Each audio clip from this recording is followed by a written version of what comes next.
देखो मैंने आपको लास्ट क्लास में जो पढ़ाया था, तो मैंने आपको लास्ट क्लास में जो पढ़ाया था वो आपको कोलरास लॉ पर पढ़ाया था। तो कोलरास लॉ कराया था और उससे रिलेटेड हमने क्वेश्चन किए थे। आज मैं जो कराऊंगा वो फैराडेज के लॉ कराऊंगा। फैराडे का दो लॉ था, फर्स्ट लॉ और सेकंड लॉ। ठीक है, बेसिकली जो न्यूमेरिकल आता है वो फर्स्ट लॉ पे ही आता है। ठीक है, सेकंड लॉ तो वैसे ही है, लेकिन पहले हम समझ लेते हैं फर्स्ट लॉ क्या कहता है। ठीक है, तो Faraday's law of electrolysis. Electrolysis तो आपने पढ़ा ही था। तो इलेक्ट्रोलिसिस आपको पता है क्या है। एक इलेक्ट्रोलिटिक सेल होता है और वो इलेक्ट्रोलिटिक सेल क्या काम करता है, वो इलेक्ट्रिक एनर्जी को कन्वर्ट करता है किसमें, केमिकल एनर्जी में कन्वर्ट करता है। वो इलेक्ट्रिक एनर्जी को कन्वर्ट करता है किसमें, केमिकल एनर्जी में क्या करता है, कन्वर्ट करता है। और हमने एक और पढ़ा था, इलेक्ट्रोकेमिकल सेल पढ़ा था। और इलेक्ट्रोकेमिकल सेल जो था वो क्या काम करता था, वो केमिकल एनर्जी को इलेक्ट्रिक एनर्जी में कन्वर्ट करता था। तो हमें इलेक्ट्रोकेमिकल सेल की बात नहीं कर रहे, हम इलेक्ट्रोलिटिक सेल की बात कर रहे हैं। और इलेक्ट्रोलिटिक सेल में क्या होता है, जो इलेक्ट्रिक करंट है यानी जो इलेक्ट्रिक एनर्जी है वो कन्वर्ट होती है किसमें, केमिकल एनर्जी में कन्वर्ट होती है। तो पहले इलेक्ट्रोलिसिस को भी देख लेते हैं, फिर फर्स्ट लॉ भी समझ आ जाएगा। मैंने आपको एक चीज बताई थी कि एक सेल होता है, ये हमारा एक सेल होता है, ये सेल है। इस सेल के अंदर दो इलेक्ट्रोड्स होती हैं, इस सेल के अंदर दो इलेक्ट्रोड्स होती हैं। ये इलेक्ट्रोड जो होती हैं ये इलेक्ट्रॉन देने और लेने के काम आती है। तो इनका काम है इलेक्ट्रॉन रिलीज करना या एब्जॉर्ब करना। तो ये इलेक्ट्रॉन डोनेट करती हैं या इलेक्ट्रॉन गेन करती हैं। ठीक है, ये इलेक्ट्रोड इनर्ट मटेरियल की भी हो सकती है, इनर्ट एलिमेंट की हो सकती है, इनर्ट भी हो सकती है। इनर्ट मतलब केमिकली इनर्ट हो सकती है, केमिकली इनर्ट। केमिकली इनर्ट मैंने बताया था, जैसे कि प्लेटिनम की इलेक्ट्रोड ये केमिकली इनर्ट रहेगी। प्लेटिनम की इलेक्ट्रोड अगर होगी तो वो केमिकली इनर्ट होगी और वो केमिकल रिएक्शन में पार्टिसिपेट नहीं करेगी, सिर्फ इलेक्ट्रॉन क्या करेगी, गेन करेगी या लॉस करेगी। तो प्लेटिनम की जो इलेक्ट्रोड है वो इनर्ट इलेक्ट्रोड है, केमिकली इनर्ट है, केमिकली इनर्ट है। तो इलेक्ट्रॉन डोनेट और गेन करने के लिए क्या आएगा, काम आएगा। यानी इलेक्ट्रॉन, ये इलेक्ट्रोड्स इलेक्ट्रॉन रिलीज करेंगी या क्या करेंगी, इलेक्ट्रॉन गेन करेंगी। लेकिन ऐसी भी इलेक्ट्रोड्स होती हैं जो केमिकल रिएक्शन में पार्टिसिपेट करती हैं। तो मान लो हम कोई और मेटल की इलेक्ट्रोड ले ले, जैसे सिल्वर की इलेक्ट्रोड ले लोगे, तो सिल्वर की इलेक्ट्रोड ले लोगे तो सिल्वर की इलेक्ट्रोड अब केमिकल रिएक्शन में भी क्या करेंगी, पार्टिसिपेट करेंगी। या कॉपर की इलेक्ट्रोड ले लोगे, मान लिया कॉपर की इलेक्ट्रोड ले ली, तो कॉपर की इलेक्ट्रोड जो है वो केमिकल रिएक्शन में क्या करेंगी, पार्टिसिपेट करेंगी। क्या करेंगी, पार्टिसिपेट करेंगी। तो हम देखते हैं इसके अंदर हमने क्या लिया, वाटर ले लिया, तो ये वाटर हो गया। और इसके अंदर क्या है, कॉपर का ही कोई आयनिक सोल्ट ले लेते हैं। तो कॉपर का आयनिक सोल्ट होता है कॉपर सल्फेट। वाटर के अंदर कॉपर सल्फेट का एक्वस सॉल्यूशन बन जाएगा। एक्वस, ये क्या हो गया बेटा, एक्वस सॉल्यूशन है, कॉपर सल्फेट का एक्वस सॉल्यूशन है। इसमें हमें पता है दो आयन मिलेंगे हमें, एक तो कॉपर आयन मिलेगा Cu2 प्लस आयन और एक सल्फेट आयन मिलेगा SO4 2 नेगेटिव आयन। तो अगर हमने इसमें कॉपर सल्फेट डाल दिया है तो वो दो आयन में स्प्लिट हो जाएगा, कॉपर 2 प्लस आयन और सल्फेट आयन। आपको पता है अगर हम इन इलेक्ट्रोड को बैटरी या सेल से कनेक्ट कर दें, तो मान लो सेल से कनेक्ट कर दिया, ये इलेक्ट्रोड नेगेटिव हो गई और ये इलेक्ट्रोड मैंने पॉजिटिव से कनेक्ट कर दी। इसे बैटरी के किससे कनेक्ट कर दिया, इसे बैटरी के नेगेटिव टर्मिनल से कनेक्ट कर दिया, इसे बैटरी के पॉजिटिव टर्मिनल से क्या कर दिया, कनेक्ट कर दिया। तो आपको पता है जो कटायन होते हैं वो नेगेटिव टर्मिनल पे चले जाएंगे। तो एक तो होगा नहीं, बहुत सारे कॉपर 2 प्लस आयन होंगे, बहुत सारे होंगे। ऐसे ही बहुत सारे सल्फेट आयन होंगे, बहुत सारे सल्फेट आयन होंगे।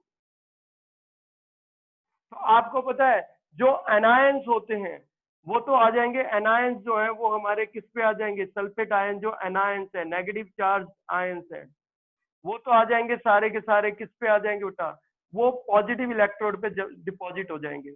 आपने पढ़ा होगा unlike charge attract each other. तो अनलाइक चार्ज एक दूसरे को क्या करता है, अट्रैक्ट करता है।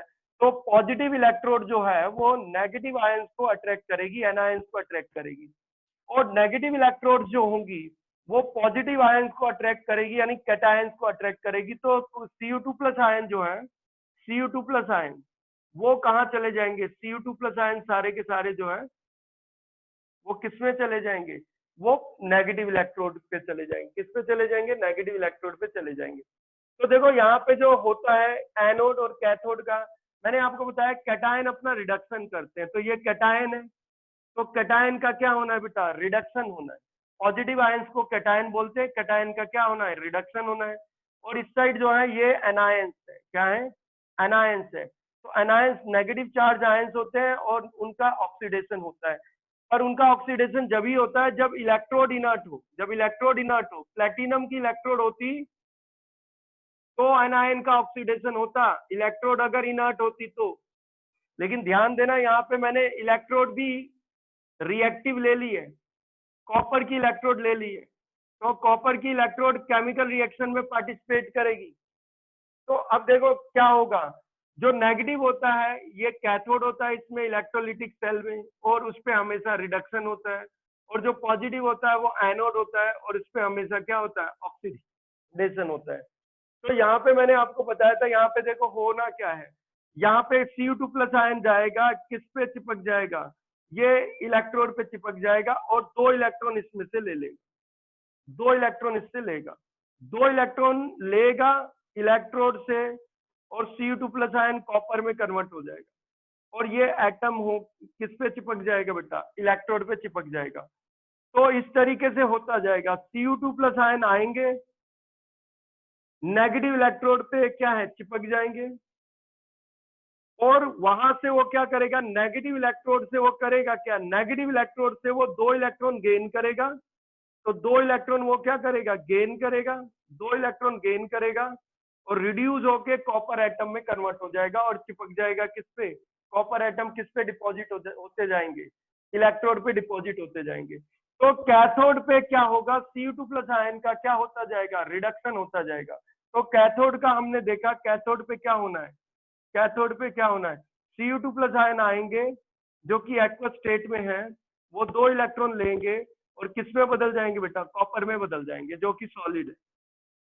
तो Cu2 प्लस आयन जो कि एक्वस स्टेट में है वो 2 इलेक्ट्रॉन गेन करके कॉपर में कन्वर्ट हो जाएगा सॉलिड में, और इस पे डिपॉजिट होने लगेगा। तो इस पे कॉपर का डिपोजिशन होने लगेगा, कॉपर का डिपोजिशन होने लगेगा।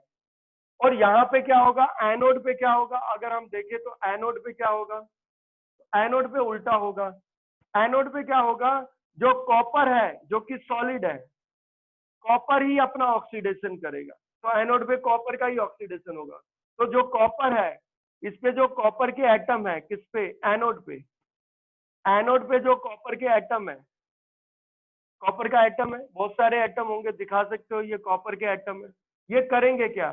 जो कॉपर के एटम है वो किस में बदल जाएंगे? Cu2 प्लस आयन में बदलेंगे और 2 इलेक्ट्रॉन क्या कर देंगे? लूज कर देंगे। तो कॉपर का एटम जो है वो 2 इलेक्ट्रॉन लूज करेगा, Cu2 प्लस आयन में बदलेगा, एक्वस स्टेट में चला जाएगा। यही होगा। तो कॉपर के एटम जो है वो किस में जाते जाएंगे? वो Cu2 प्लस आयन में कन्वर्ट होंगे और 2 इलेक्ट्रॉन किसको दे देंगे? इलेक्ट्रोड को दे देंगे। और इस तरीके से क्या है, एनोड का कॉपर तो कॉपर आयन में बदल रहा है, यानी हो ये रहा है, हो ये रहा है। अगर मैं आपको समझाऊं तो सिंपल सा काम हो रहा है कि एनोड का कॉपर कॉपर आयन में बदल रहा है और कॉपर आयन कैथोड पे फिर कॉपर में बदल रहा है। यानी सीधी सी बात है, एनोड का कॉपर ऑक्सीडाइज हो रहा है और वो कॉपर आयन में बदल रहा है, 2 इलेक्ट्रॉन लूज कर रहा है, और ये कॉपर आयन फिर कैथोड पे जा रहे हैं और कैथोड पे इन्हीं कॉपर आयन का फिर से रिडक्शन हो रहा है। तो होगा क्या कि एनोड का जो कॉपर की इलेक्ट्रोड है वो क्या होगी? वो डिसॉल्व होने लगेगी। ठीक है, तो इसमें से कॉपर लिबरेट होगा और इस पे डिपॉजिट होगा, यानी इसका कॉपर यहाँ से लिबरेट होगा, यहाँ डिपॉजिट होगा। मान लिया ऐसे हुआ कि यहाँ 4 ग्राम कॉपर यहाँ से लिबरेट हो गया, तो यहाँ पे 4 ग्राम कॉपर क्या हो जाएगा? डिपॉजिट हो जाएगा। यानी यहाँ का कॉपर धीरे धीरे लिबरेट होगा और यहाँ पे क्या होता जाएगा? डिपॉजिट होता जाएगा। कितना कॉपर यहाँ पे लिबरेट होके यहाँ पे डिपॉजिट होगा वो डिपेंड करेगा कितना अमाउंट ऑफ चार्ज इसमें से पास हो रहा है। आपको पता है करंट इसमें से पास कर रहा है, तो करंट पास कर रहा है, कितना करंट पास कर रहा है? आई करंट पास कर रहा है। तो इलेक्ट्रोड्स में से करंट पास कर रहा है आई, तो सॉल्यूशन में से भी कितना करंट जाएगा आई, और कितने टाइम के लिए पास कर रहा है बेटा, कितने टाइम के लिए पास कर रहा है, टी टाइम के लिए पास कर रहा है। तो आपको पता है कितना चार्ज इसमें फ्लो करेगा, कितना चार्ज सॉल्यूशन में से पास करेगा, क्यू, क्यू क्या है, चार्ज हो गया, क्यू क्या है, चार्ज हो गया। तो जितने ज्यादा टाइम के लिए करंट इसमें से फ्लो करेगा उतना ही एनोड का कॉपर लिबरेट होगा और कैथोड पे क्या होगा, डिपॉजिट होगा। ये चलता रहेगा। ओवरऑल रिएक्शन तो यही होगा। ओवरऑल रिएक्शन क्या होगा, कॉपर किस में कन्वर्ट होगा, कॉपर में कन्वर्ट होगा। कहोगे फायदा क्या हुआ, फायदा ये हुआ कि जो इम्प्योर कॉपर था वो एनोड पे था और वो जाके किसमें, कैथोड पे डिपॉजिट हो गया। कैथोड पे कौन सा कॉपर मिला, प्योर कॉपर मिला। तो एनोड पे इम्प्योर कॉपर की रोड डाल देते हैं, तो इम्प्योर कॉपर की रोड जो है वो किस पे लटका देते हैं, एनोड पे लटका देते हैं। और ये रोड क्या होती है, इलेक्ट्रोड डिसॉल्व होने लगती है, इसका कॉपर लिबरेट होने लगता है और जा जाके किस पे डिपॉजिट होने लगता है, कैथोड पे डिपॉजिट होने लगता है। एनोड पे कॉपर का ऑक्सीडेशन होगा, कॉपर कॉपर आयन में बदलेंगे और कैथोड पे यही कॉपर आयन फिर से कॉपर में बदल जाए। यानी एक तरीके से देखें तो एनोड का ही कॉपर कहाँ जा रहा है, कैथोड पे जा रहा है। तो इम्प्योर कॉपर जो है एनोड का वो कन्वर्ट हो जाएगा प्योर कॉपर में, किस पे, कैथोड पे। तो इसको बोलते हैं इलेक्ट्रोलिटिक रिफाइनिंग, इलेक्ट्रोलिटिक प्यूरिफिकेशन, या मेटल रिफाइनिंग में आता है इलेक्ट्रोलिटिक रिफाइनिंग। तो इम्प्योर कॉपर से प्योर कॉपर में बदला जा सकता है। बहुत सारे मेटल की जाती है, जिंक की भी कर सकते हो। इम्प्योर जिंक को प्योर जिंक में बदलना है, इम्प्योर कॉपर को प्योर कॉपर में बदलना है, इम्प्योर सिल्वर को प्योर सिल्वर में बदलना है, इम्प्योर गोल्ड को प्योर गोल्ड में बदलना है। इलेक्ट्रोलिटिक रिफाइनिंग कर सकते हो। अब यहाँ आता है फैराडे की बात। अब फैराडे की बात करते हैं। तो फैराडे की जो बात है वो ये क्या कहता है, फैराडे क्या कहता है उसमें समझते हैं। कहता है जो मास कैथोड पे डिपॉजिट होगा या जो मास एनोड पे से लिबरेट होगा वो डायरेक्टली प्रोपोर्शनल होता है चार्ज के। जितना ज्यादा चार्ज इलेक्ट्रोलिटिक सेल में से फ्लो करेगा उतना ज्यादा मास जो है वो डिपॉजिट होगा, कहाँ, मेटल का कैथोड पे। तो मेटल जो डिपॉजिट हो रहा है कैथोड पे उसका जो मास है वो डायरेक्टली प्रोपोर्शनल है चार्ज के। जो मास कैथोड पे डिपॉजिट होगा वो डायरेक्टली प्रोपोर्शनल होगा किसके, चार्ज के। तो जो मेटल का मास जो डिपॉजिट हो रहा है किस पे, कैथोड पे, वो डायरेक्टली प्रोपोर्शनल होता है कि कितना चार्ज इलेक्ट्रोड में से, इलेक्ट्रोलिटिक सेल में से पास किया है। तो यही फर्स्ट लॉ होता है कि mass of metal deposit on cathode is directly proportional to charge passing through the electrolytic cell। तो उस हिसाब से अगर हम देखें, ठीक है, तो क्या आ जाएगा बेटा, जो मास डिपॉजिट हुआ है कैथोड पे वो डायरेक्टली प्रोपोर्शनल है किसके, चार्ज के। जो चार्ज किसमें से फ्लो किया है, इलेक्ट्रोलिटिक सेल में से फ्लो किया है। देख लेते हैं कितना हो जाएगा। तो मास डायरेक्टली प्रोपोर्शनल है किसके, चार्ज के। सीधे तौर पे बोले तो यही है। कौन सा मास, मेटल या एलिमेंट, एलिमेंट बोलो, यहाँ पे जो एलिमेंट है इस समय मेटल है। और वैसे इलेक्ट्रोलिटिक जो रिफाइनिंग होती है वो मेटल्स के लिए की जाती है। मेटल्स में कौन कौन से आते हैं, सिल्वर आता है, कॉपर आता है, गोल्ड आता है, जिंक आता है, बहुत सारे आते हैं, ठीक है। तो AU gold, AG silver, CU copper और जिंक, इन सब की इलेक्ट्रोलिटिक रिफाइनिंग करते हैं। जो इम्प्योर रोड होती है उसको एनोड पे टांग देते हैं और प्योर पतली सी रोड कैथोड पे टांग देते हैं। इम्प्योर रोड डिसॉल्व हो जाती है और उसका जो मेटल है वो वहां से हट के कहाँ चला जाता है, लिबरेट होके कहाँ चला जाता है, कैथोड की इलेक्ट्रोड पे डिपॉजिट हो जाता है। तो अगर हम फर्स्ट लॉ की बात करें, फैराडेज फर्स्ट लॉ की बात करें इलेक्ट्रोलिसिस की, तो जो मास मेटल का डिपॉजिट हुआ है किस पे, कैथोड पे, वो डायरेक्टली प्रोपोर्शनल है किसके, चार्ज जो इलेक्ट्रोलिटिक सेल में से क्या किया है, फ्लो किया है। तो कितना हो जाएगा, मास को आप कुछ भी लिख सकते हो, मास को, वैसे मास डायरेक्टली प्रोपोर्शनल होता है किसके, चार्ज के। तो मास को आप स्मॉल एम भी लिख सकते हो, तो मास को आप स्मॉल एम भी लिख सकते हो, ठीक है। या तो स्मॉल एम लिख लो या तो डब्ल्यू लिख लो, कुछ भी लिख लो। तो मास को स्मॉल एम लिखना है तो स्मॉल एम लिख लो, डब्ल्यू लिखना है तो डब्ल्यू लिख लो, ठीक है। तो W से भी डिनोट कर सकते हो या स्मॉल m से भी डिनोट कर सकते हो। तो मान लो स्मॉल m ही ले लिया। और डायरेक्टली प्रोपोर्शनल है चार्ज, तो चार्ज को कैपिटल क्यू या स्मॉल क्यू कैसे भी लिख सकते हो। तो मान लो मैंने कैपिटल क्यू से लिख दिया, तो मास डायरेक्टली प्रोपोर्शनल किसके है, चार्ज के। तो ये फर्स्ट लॉ कहता है किसी भी इलेक्ट्रोलिटिक सेल में जो मास एलिमेंट का डिपॉजिट होता है या लिबरेट होता है वो चार्ज के डायरेक्टली प्रोपोर्शनल होता है, वो चार्ज के डायरेक्टली प्रोपोर्शनल होता है। तो mass directly proportional to charge, ये फर्स्ट लॉ से आया। तो mass directly proportional to charge है तो प्रोपोर्शनलिटी हटाएंगे, तो mass directly proportional to charge, proportionality हटाओगे इक्वालिटी लगाओगे तो कांस्टेंट लगाओगे जेड। जेड को कहते हैं इलेक्ट्रोकेमिकल इक्विवेलेंट। क्या बोलते हैं, इलेक्ट्रोकेमिकल इक्विवेलेंट बोलते हैं। तो जेड एक कांस्टेंट होता है। जेड क्या है, जेड आपका एक कांस्टेंट है, इलेक्ट्रोकेमिकल इक्विवेलेंट बोलते हैं। तो इलेक्ट्रोकेमिकल इक्विवेलेंट होता है जेड और एक कांस्टेंट है। जेड भी आप निकालना चाहो तो जेड होता क्या है, जेड भी मैं बता देता हूं। जेड क्या होता है कि अगर किसी इलेक्ट्रोलिटिक सेल में से 1 कूलम का चार्ज पास किया जाए, अगर किसी इलेक्ट्रोलिटिक सेल में से 1 कूलम का चार्ज पास करेंगे तो कितना मास डिपॉजिट होगा कैथोड पे, वही उसका इलेक्ट्रोकेमिकल इक्विवेलेंट होता है। तो हमने देखा बेटा फर्स्ट लॉ बड़ा सिंपल था। फर्स्ट लॉ कहता था कि जो मास होता है, जो मेटल का डिपॉजिट होगा इलेक्ट्रोड पे, वो डायरेक्टली प्रोपोर्शनल होता है किसके, चार्ज जो इलेक्ट्रोलिटिक सेल में से क्या कर रहा है, पास कर रहा है, फ्लो कर रहा है। तो मास डायरेक्टली प्रोपोर्शनल चार्ज है तो मास को m से, चार्ज को q से। तो प्रोपोर्शनलिटी हटाएंगे, इक्वालिटी लगाएंगे, कांस्टेंट लगाएंगे, proportionality constant Z.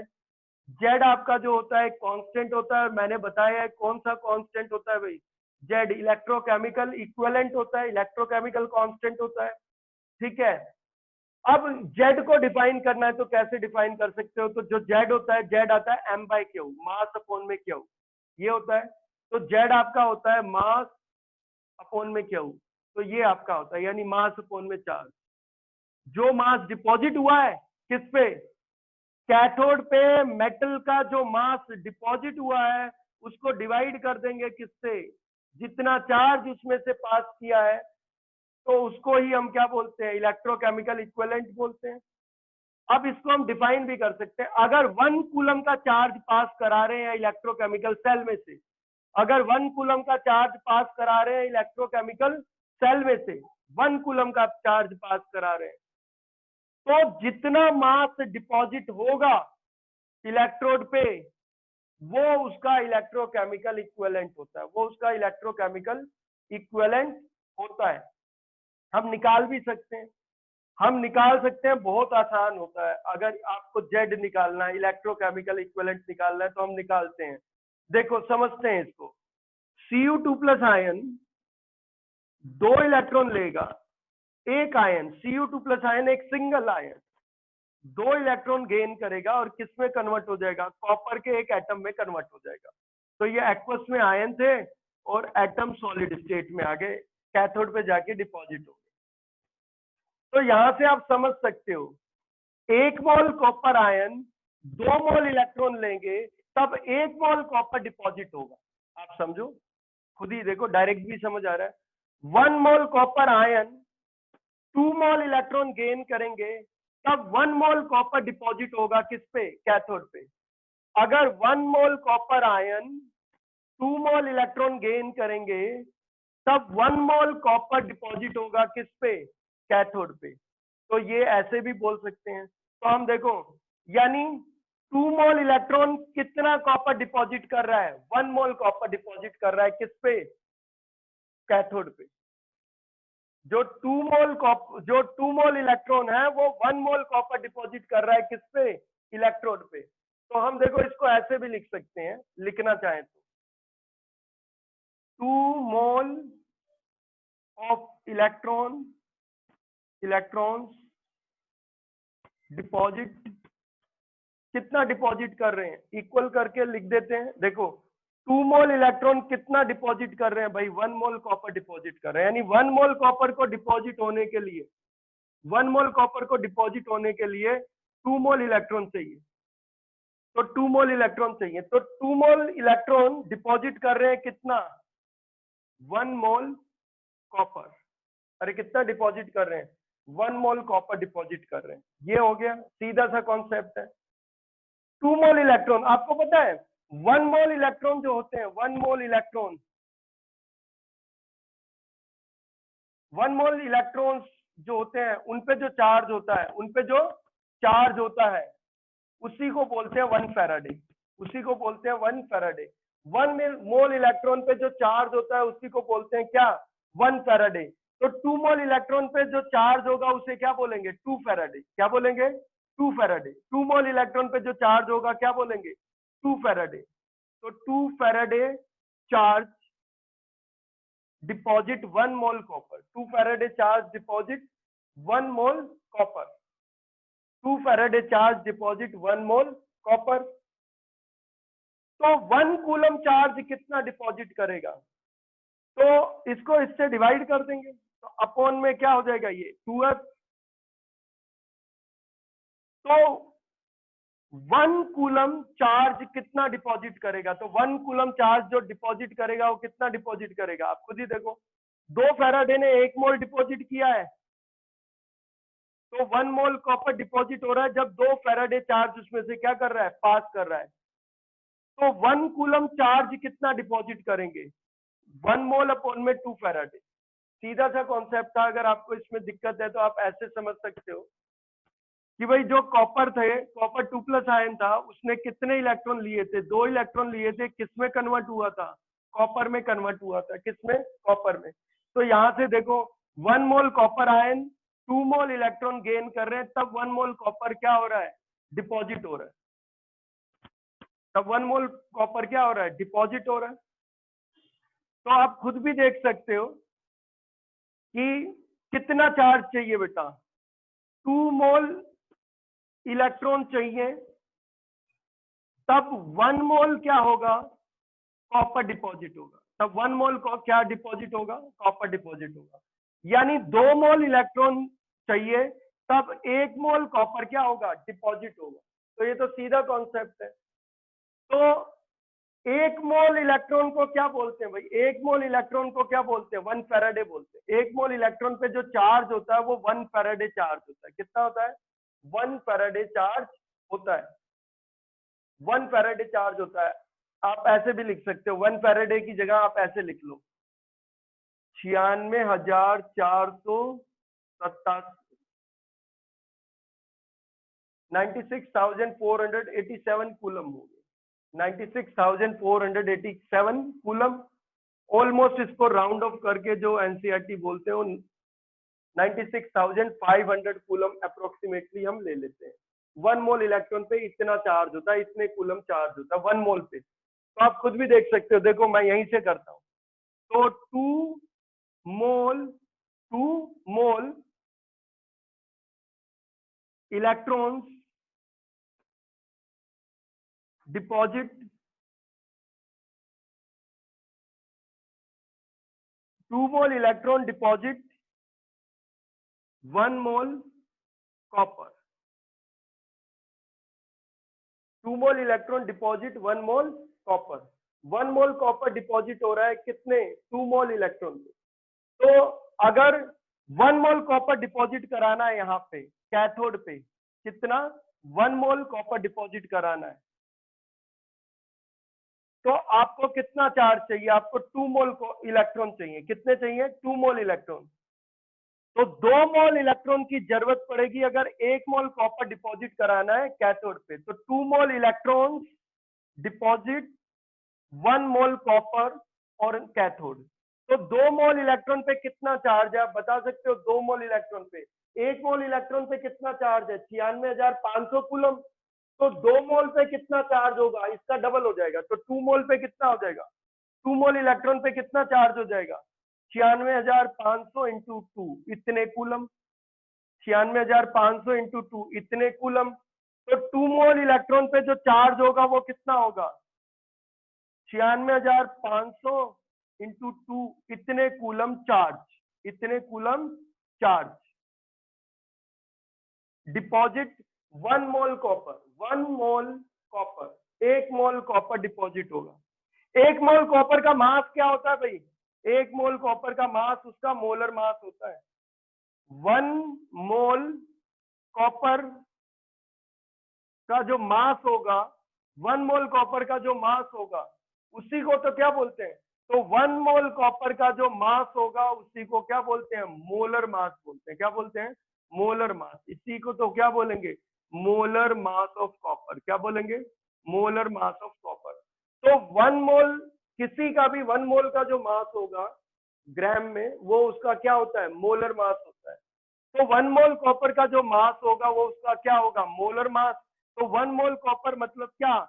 Molar mass of copper, molar mass of copper, molar mass of copper. ये आ गया, ठीक है। तो 1 कूलम की वजह से कितना डिपॉजिट होगा वो देख लेते हैं। मोलर मास ऑफ कॉपर को हम क्या लिखते हैं? मोलर मास ऑफ कॉपर जो होता है, कॉपर का अगर मैं मोलर मास देखूं तो कॉपर का मोलर मास कैपिटल एम होता है, वो ऑलमोस्ट 63 ग्राम पर मोल होता है। 63 ग्राम पर मोल, लगभग लगभग 63.1, किसी अलग अलग होता है, मैंने अप्रोक्सीमेटली ले लिया 63 ग्राम पर मोल। तो यानी सीधे शब्दों में ये है कि 2 मोल इलेक्ट्रॉन जब इलेक्ट्रोलिटिक सेल में से पास करेंगे तब 1 मोल कॉपर कैथोड पे डिपॉजिट होगा, यानी 63 ग्राम कॉपर का मास कैथोड पे क्या हो जाएगा? डिपॉजिट हो जाएगा। क्या हो जाएगा? डिपॉजिट हो जाएगा। यही है। तो यानी मैंने बताया ना क्या हो गया, ये मैंने आपको पहले ही बताया था कि कितना चार्ज भेजा था हमने? 2 मोल इलेक्ट्रॉन्स 2 मोल इलेक्ट्रॉन्स कितना कॉपर डिपॉजिट कर रहे हैं? 2 मोल इलेक्ट्रॉन्स डिपॉजिट, कितना डिपॉजिट कर रहे हैं? 1 mole copper, 1 mole copper, 1 mole copper deposit कर रहे हैं। 1 मोल कॉपर का मास कितना है भाई? 1 मोल कॉपर का मास है कितना? 63 ग्राम। यानी कितने ग्राम डिपॉजिट कर रहे हैं? 63 ग्राम कॉपर डिपॉजिट कर रहे हैं। अरे कितना डिपॉजिट कर रहे हैं? 63 ग्राम कॉपर डिपॉजिट कर रहे हैं। ठीक है। 2 मोल इलेक्ट्रॉन, 2 मोल इलेक्ट्रॉन पे कितना चार्ज होगा? 1 मोल इलेक्ट्रॉन पे कितना चार्ज था? 96,500 कूलम। तो 2 मोल इलेक्ट्रॉन पे कितना चार्ज होगा? 96,500 इंटू 2 कूलम, तो इतना चार्ज होगा। तो 2 मोल इलेक्ट्रॉन पे जो चार्ज होगा वो कितना होगा? 96,500 इंटू 2, इतने कूलम चार्ज, इतने कूलम चार्ज डिपॉजिट कर रहा है 63 ग्राम कॉपर। तो 1 कूलम कितना डिपॉजिट करेगा? 1 कूलम चार्ज कितना डिपॉजिट करेगा? अभी तो हमारी बात हुई थी, जेड था क्या? जेड जो आया था वो कितना था? तो जेड किसके बराबर था? एम बाई क्यू था। अरे कितना था? M by Q. यानी कितना मास डिपॉजिट होगा 1 कूलम चार्ज पास करने पे? यानी अगर इलेक्ट्रोलिटिक सेल में से कितना कूलम का चार्ज पास करे? 1 कूलम का चार्ज पास करे, तो जो मास डिपॉजिट होगा कैथोड पे मेटल का, वही उसका इलेक्ट्रोकेमिकल इक्विवेलेंट है। तो 1 कूलम चार्ज के लिए कितना डिपॉजिट होगा? तो ये इसके अपॉन में चला जाएगा, अपॉन में 96500 इंटू 2, यही है। ये 1 कूलम चार्ज अगर पास करेगा, 1 कूलम चार्ज अगर पास करेगा, तो 1 कूलम चार्ज कितना कॉपर डिपॉजिट करेगा? 63 अपॉन में 96500 इंटू 2, इतने ग्राम कॉपर डिपॉजिट करेगा, इतने ग्राम कॉपर डिपॉजिट करेगा। ठीक है। और 1 कूलम चार्ज जितना कॉपर डिपॉजिट करेगा, यही इसका इलेक्ट्रोकेमिकल इक्विवेलेंट होता है। तो इसी को क्या बोलेंगे हम? जेड बोलेंगे। क्या बोलेंगे भाई? जेड बोलेंगे। तो अगर मैं इसको फॉर्मूले में बनाना चाहूं, बदलना चाहूं, तो बहुत आसान है फॉर्मूले में बदलना। तो फॉर्मूले में बदलना, देखो मैं इसी को फॉर्मूला बना देता हूं, जेड निकालने का सिंपल सा फॉर्मूला बन जाएगा। एन होता है कितने इलेक्ट्रॉन चाहिए होंगे? 1 मोल, जैसे आप देखो एल्यूमिनियम 3+ आयन होगा, तो उसको कितने इलेक्ट्रॉन चाहिए भाई? 3।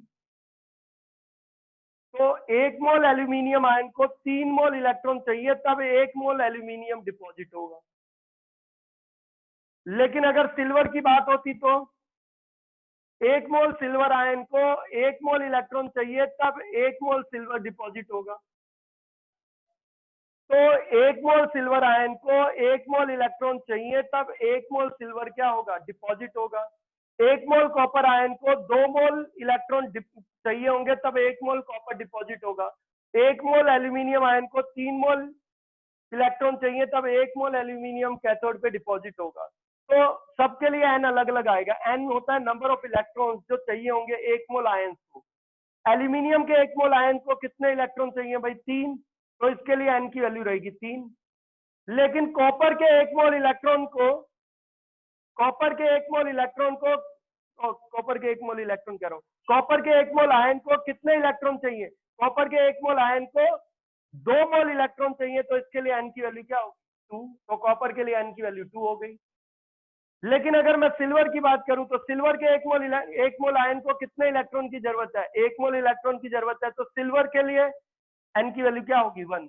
तो सिल्वर के 1 मोल आयन को 1 मोल इलेक्ट्रॉन की जरूरत है, तो इसके लिए एन की वैल्यू 1 रहेगी। यानी अलग अलग एलिमेंट के लिए अलग अलग रहेगी। तो अभी तो एन की वैल्यू क्या है, 2 है, कॉपर का केस ले रहे हैं।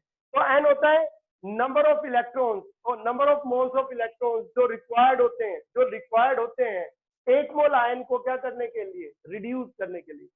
मेटल के 1 मोल आयन को रिड्यूस करने के लिए कितने मोल इलेक्ट्रॉन की जरूरत होगी, वो एन की वैल्यू हो जाएगी, वो एन की वैल्यू हो जाएगी। या सीधे कह दो एक कॉपर आयन, एक सिंगल कॉपर आयन को कितने इलेक्ट्रॉन चाहिए रिड्यूस होने के लिए, ताकि वो एक एटम में कन्वर्ट हो जाए।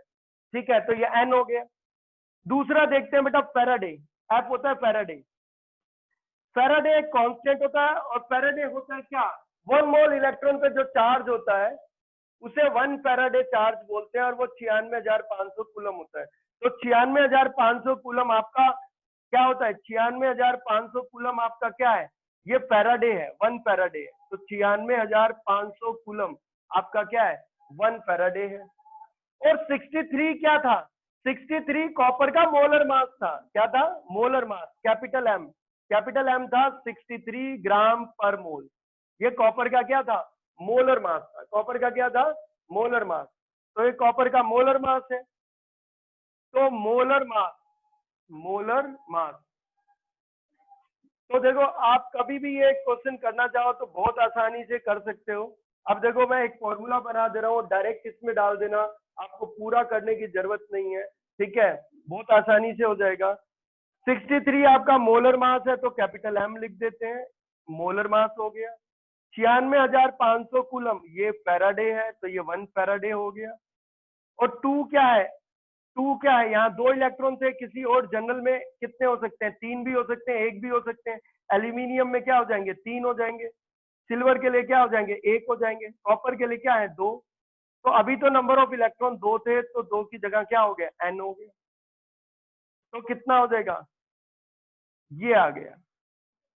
तो जेड जो होता है, जेड सीधा मिल गया।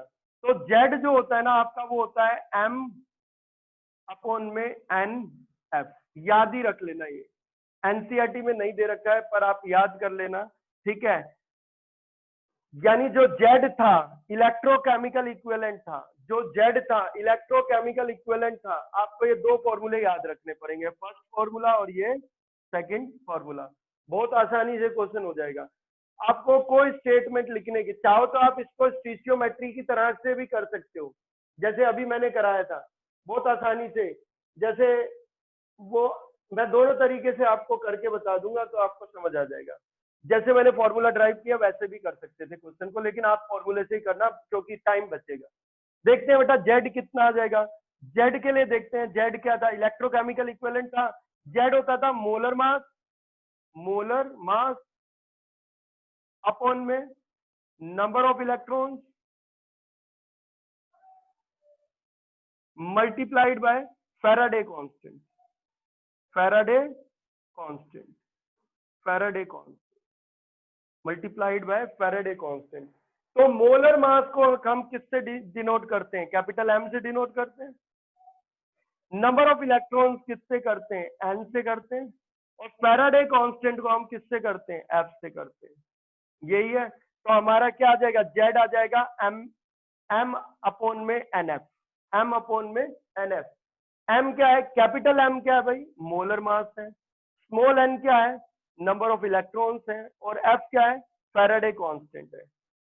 तो मोलर मास को किससे डिवाइड कर दो, n f से डिवाइड कर दो, n नंबर ऑफ इलेक्ट्रॉन्स और f क्या, फैराडे कांस्टेंट, तो इलेक्ट्रोकेमिकल इक्विवेलेंट आ जाएगा। ठीक है, तो ये दो ही फॉर्मूले आप याद रखो, कोई ज्यादा फॉर्मूले याद रखने की जरूरत नहीं है। और आपको पता होना चाहिए 1 मोल इलेक्ट्रॉन पे जो चार्ज होता है उसी चार्ज को हम बोलते हैं 1 फैराडे चार्ज। क्या बोलते हैं, 1 फैराडे चार्ज, जो लगभग लगभग 96,487 कूलम के बराबर है। ऑलमोस्ट अप्रोक्सीमेटली 96,500 कूलम ले लेते हैं हम। ठीक है, और हमें एक जनरल चीज अगर और देखें तो हमें एक और चीज पता है, जो चार्ज होता है वो किसके बराबर होता है। अगर हम देखें तो अगर कितना करंट पास कर रहा है इसमें से, अगर इसमें से आई करंट पास कर रहा है, अरे कितना करंट पास कर रहा है, आई करंट पास कर रहा है, कितने टाइम के लिए पास कर रहा है, कितने टाइम के लिए पास कर रहा है, टी टाइम के लिए पास कर रहा है। तो देखो 1 फैराडे चार्ज इतना हो गया, तो 2 फैराडे चार्ज क्या हो जाएगा, इसका 2 टाइम्स हो जाएगा। 3 फैराडे चार्ज कितना टाइम्स हो जाएगा, 3 टाइम्स हो जाएगा। तो यहाँ बड़ा आसान था, जैसे कि बहुत ही आसान था, जैसे सिल्वर का होता, अगर ये सिल्वर की इलेक्ट्रोड होती तो क्या होता, सिल्वर आयन जो है वो एक इलेक्ट्रॉन लेके किस में बदलते, सिल्वर में कन्वर्ट होते।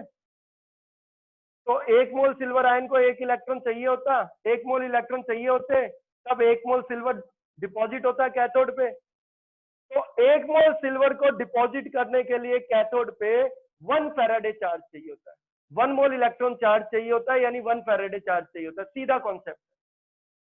1 मोल सिल्वर को अगर आपको डिपॉजिट कराना है कैथोड पे, तो 1 मोल इलेक्ट्रॉन चार्ज चाहिए, 1 मोल इलेक्ट्रॉन मतलब 1 फैराडे।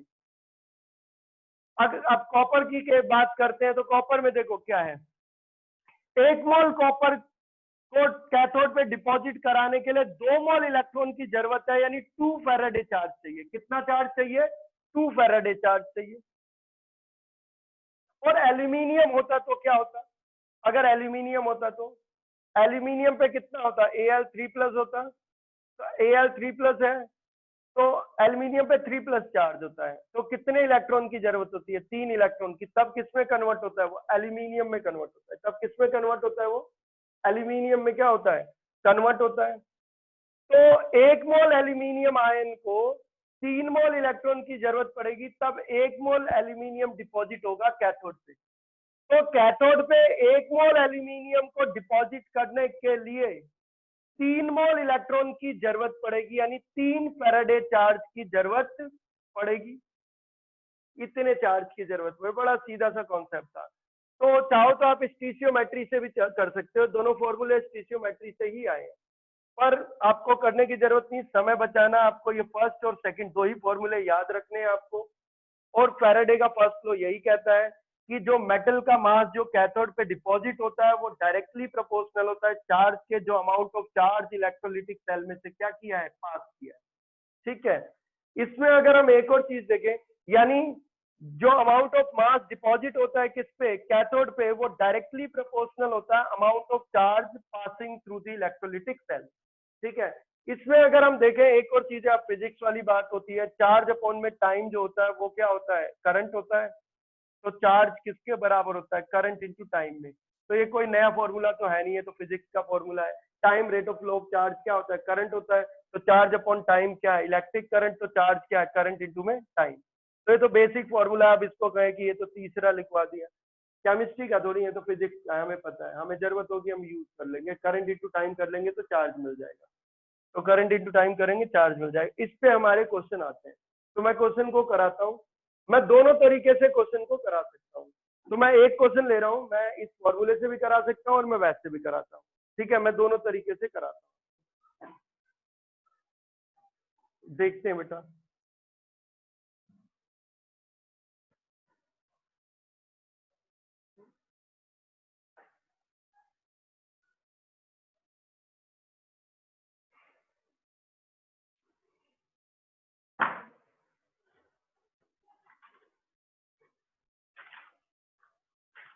ये रहा एक एग्जाम्पल ही देख लेते हैं, 2-3 ही क्वेश्चन होंगे इसमें टोटल।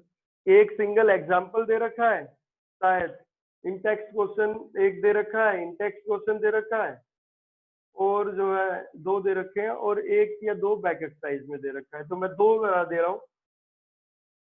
मैं एक क्वेश्चन 2 तरीके से कराऊंगा और मैं टोटल 2 क्वेश्चन कराऊंगा। पहला देख लेते हैं, कह रहा है सॉल्यूशन ऑफ कॉपर सल्फेट, यानी क्या है बेटा, एग्जाम्पल जो है वो मैं बता दे रहा हूँ, पेज नंबर 84, एग्जाम्पल नंबर 3.10 3.10। तो पेज नंबर 84, एग्जाम्पल नंबर 3.10, इसमें देखते हैं कॉपर सल्फेट का एक्वस सॉल्यूशन है। कॉपर सल्फेट का क्या है भाई, एक्वस सॉल्यूशन है। तो कॉपर सल्फेट का एक्वस सॉल्यूशन है, उसको इलेक्ट्रोलिसिस कर रहे हैं। कॉपर सल्फेट के एक्वस सॉल्यूशन का इलेक्ट्रोलिसिस करते हैं। तो इलेक्ट्रोलाइज फॉर 10 मिनट, कितने मिनट तक इलेक्ट्रोलाइज किया गया, 10 मिनट तक इलेक्ट्रोलाइज किया गया, यानी टाइम कितना दे रखा है बेटा, 10 मिनट दे रखे हैं। कितना दे रखा है, 10 मिनट क्या दे रखा है, टाइम दे रखा है, ठीक है। और कितने एम्पियर का करंट पास कर रहा है, इलेक्ट्रोलिटिक सेल में से 1.5 एम्पियर का करंट क्या कर रहा है, 1.5 एम्पियर का करंट क्या कर रहा है, पास कर रहा है, ठीक है।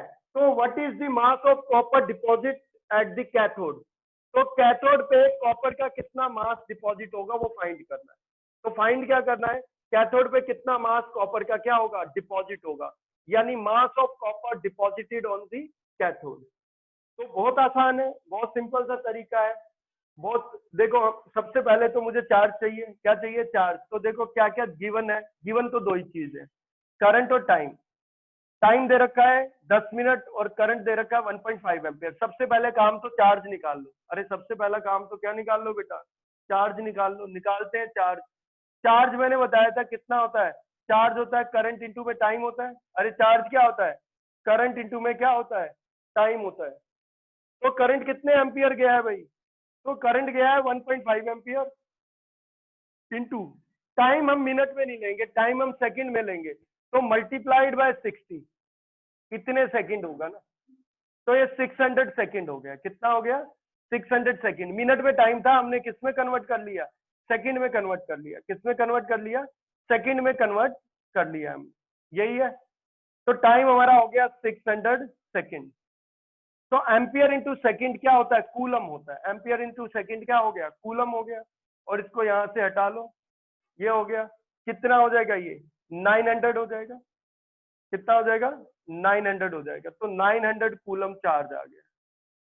तो कितना चार्ज हो गया बेटा, 900 कूलम। अब देखते हैं, आगे देख लेते हैं,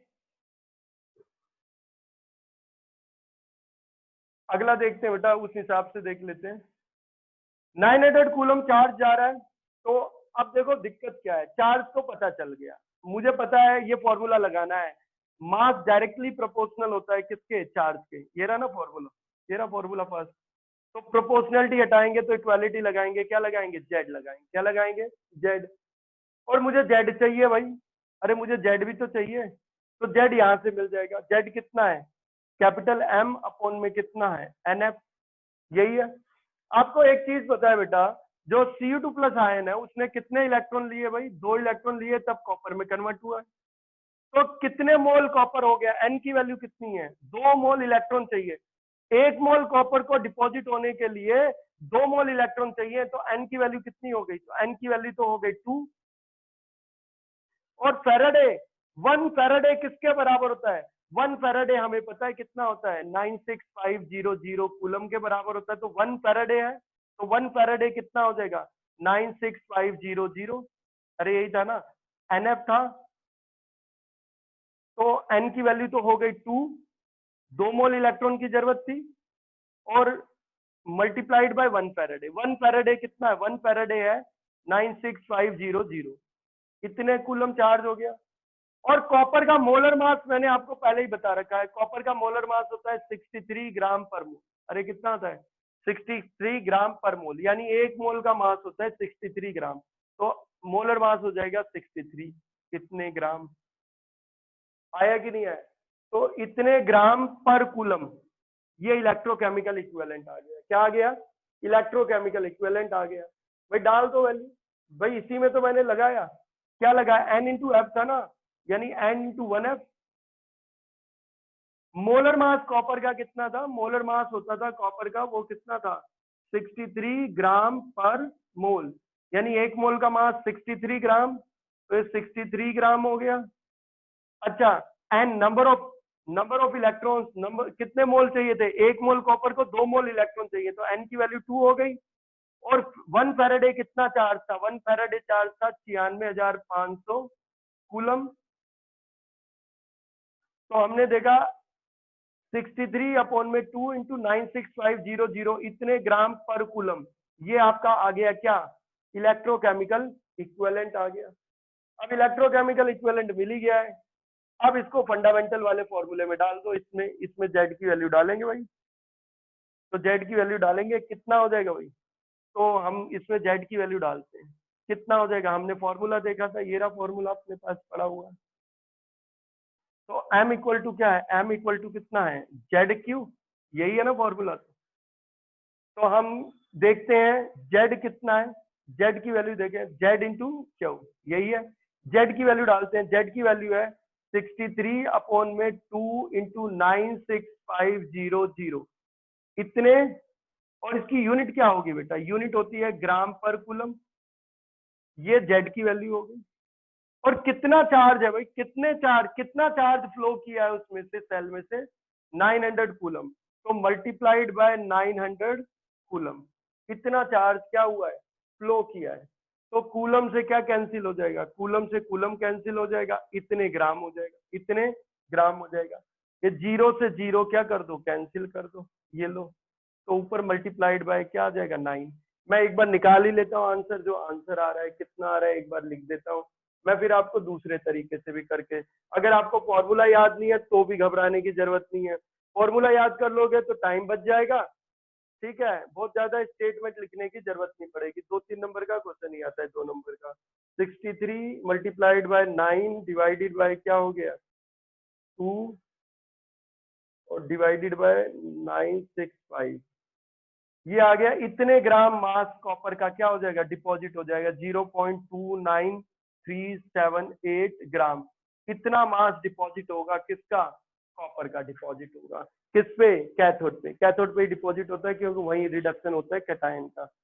तो 0.2938 एनसीईआरटी वालों का आ रहा है। राउंड ऑफ कर दो इसको, तो 8 को राउंड ऑफ करोगे तो ये भी 8 ही हो जाएगा, तो राउंड ऑफ कर दिया। इसको मैं दूसरे तरीके से भी करता हूँ, इसको मैं एनसीईआरटी वाले तरीके से भी करता हूँ, उस तरीके से देख लेते हैं। अगर आपको कोई फॉर्मूला नहीं पता, कोई टेंशन लेने की जरूरत नहीं है, आप इसको डायरेक्ट करो। डायरेक्ट करते हैं, कोई टेंशन लेने की जरूरत नहीं, मैं इसको डायरेक्ट करता हूँ पूरा। तो एक चीज याद रखनी है, करंट जो था वो तो 1.5 एम्पियर था, और जो टाइम था वो कितना था हमारा? 10 मिनट था। यानी 1.5 एम्पियर का करंट फ्लो कर रहा है, किसमें से? इलेक्ट्रोलिटिक सेल में से। और कितने मिनट के लिए फ्लो किया? 10 मिनट के लिए। तो टाइम को सेकंड में तो बदलना ही पड़ेगा, तो 60 से मल्टीप्लाई कर दिया, यही है। तो 600 सेकंड आ गया, तो ये 600 सेकंड हो गया। और चार्ज जो होता है वो होता है करंट इंटू टाइम, ये तो आपको पता ही है, चार्ज होता है करंट इंटू टाइम। तो करंट हमारा है 1.5, और टाइम हमारा कितना था? 600 सेकंड। कितना था?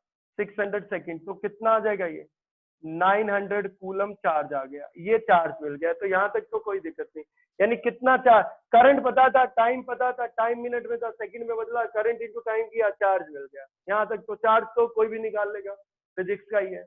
अब देखते हैं, बड़ा आसान है। अब देखो क्या है, क्या करते हैं, इतने कूलम के लिए कितना मास डिपॉजिट होगा कॉपर का, वही तो निकालना है। यानी मास कितना डिपॉजिट होगा कॉपर का, वही तो निकालना है। स्टीचियोमेट्री यूज करते हैं भाई। Cu2+ आयन जाते हैं कहाँ पे? कैथोड पे, और वो 2 इलेक्ट्रॉन लेते हैं, और 2 इलेक्ट्रॉन लेके और वो किस में कन्वर्ट होते हैं? वो कॉपर में कन्वर्ट हो जाते हैं। तो 1 मोल कॉपर आयन को 2 मोल इलेक्ट्रॉन की जरूरत है, तब 1 मोल क्या बनता है? कॉपर बनता है। कॉपर आयन एक्वस में होते हैं, एक्वस स्टेट में होते हैं, और कॉपर जो है वो सॉलिड के रूप में डिपॉजिट हो जाता है इलेक्ट्रोड से। ठीक है, तो अगर हम देखें तो यहीं से स्टीचियोमेट्री से ही समझते हैं। तो 2 मोल electrons deposit 1 mole of copper, 1 mole copper deposit हो, 2 मोल इलेक्ट्रॉन्स डिपॉजिट, साफ पता चल रहा है 2 मोल इलेक्ट्रॉन डिपॉजिट कर रहे हैं, 1 मोल कॉपर को डिपॉजिट कर रहे हैं, ठीक है।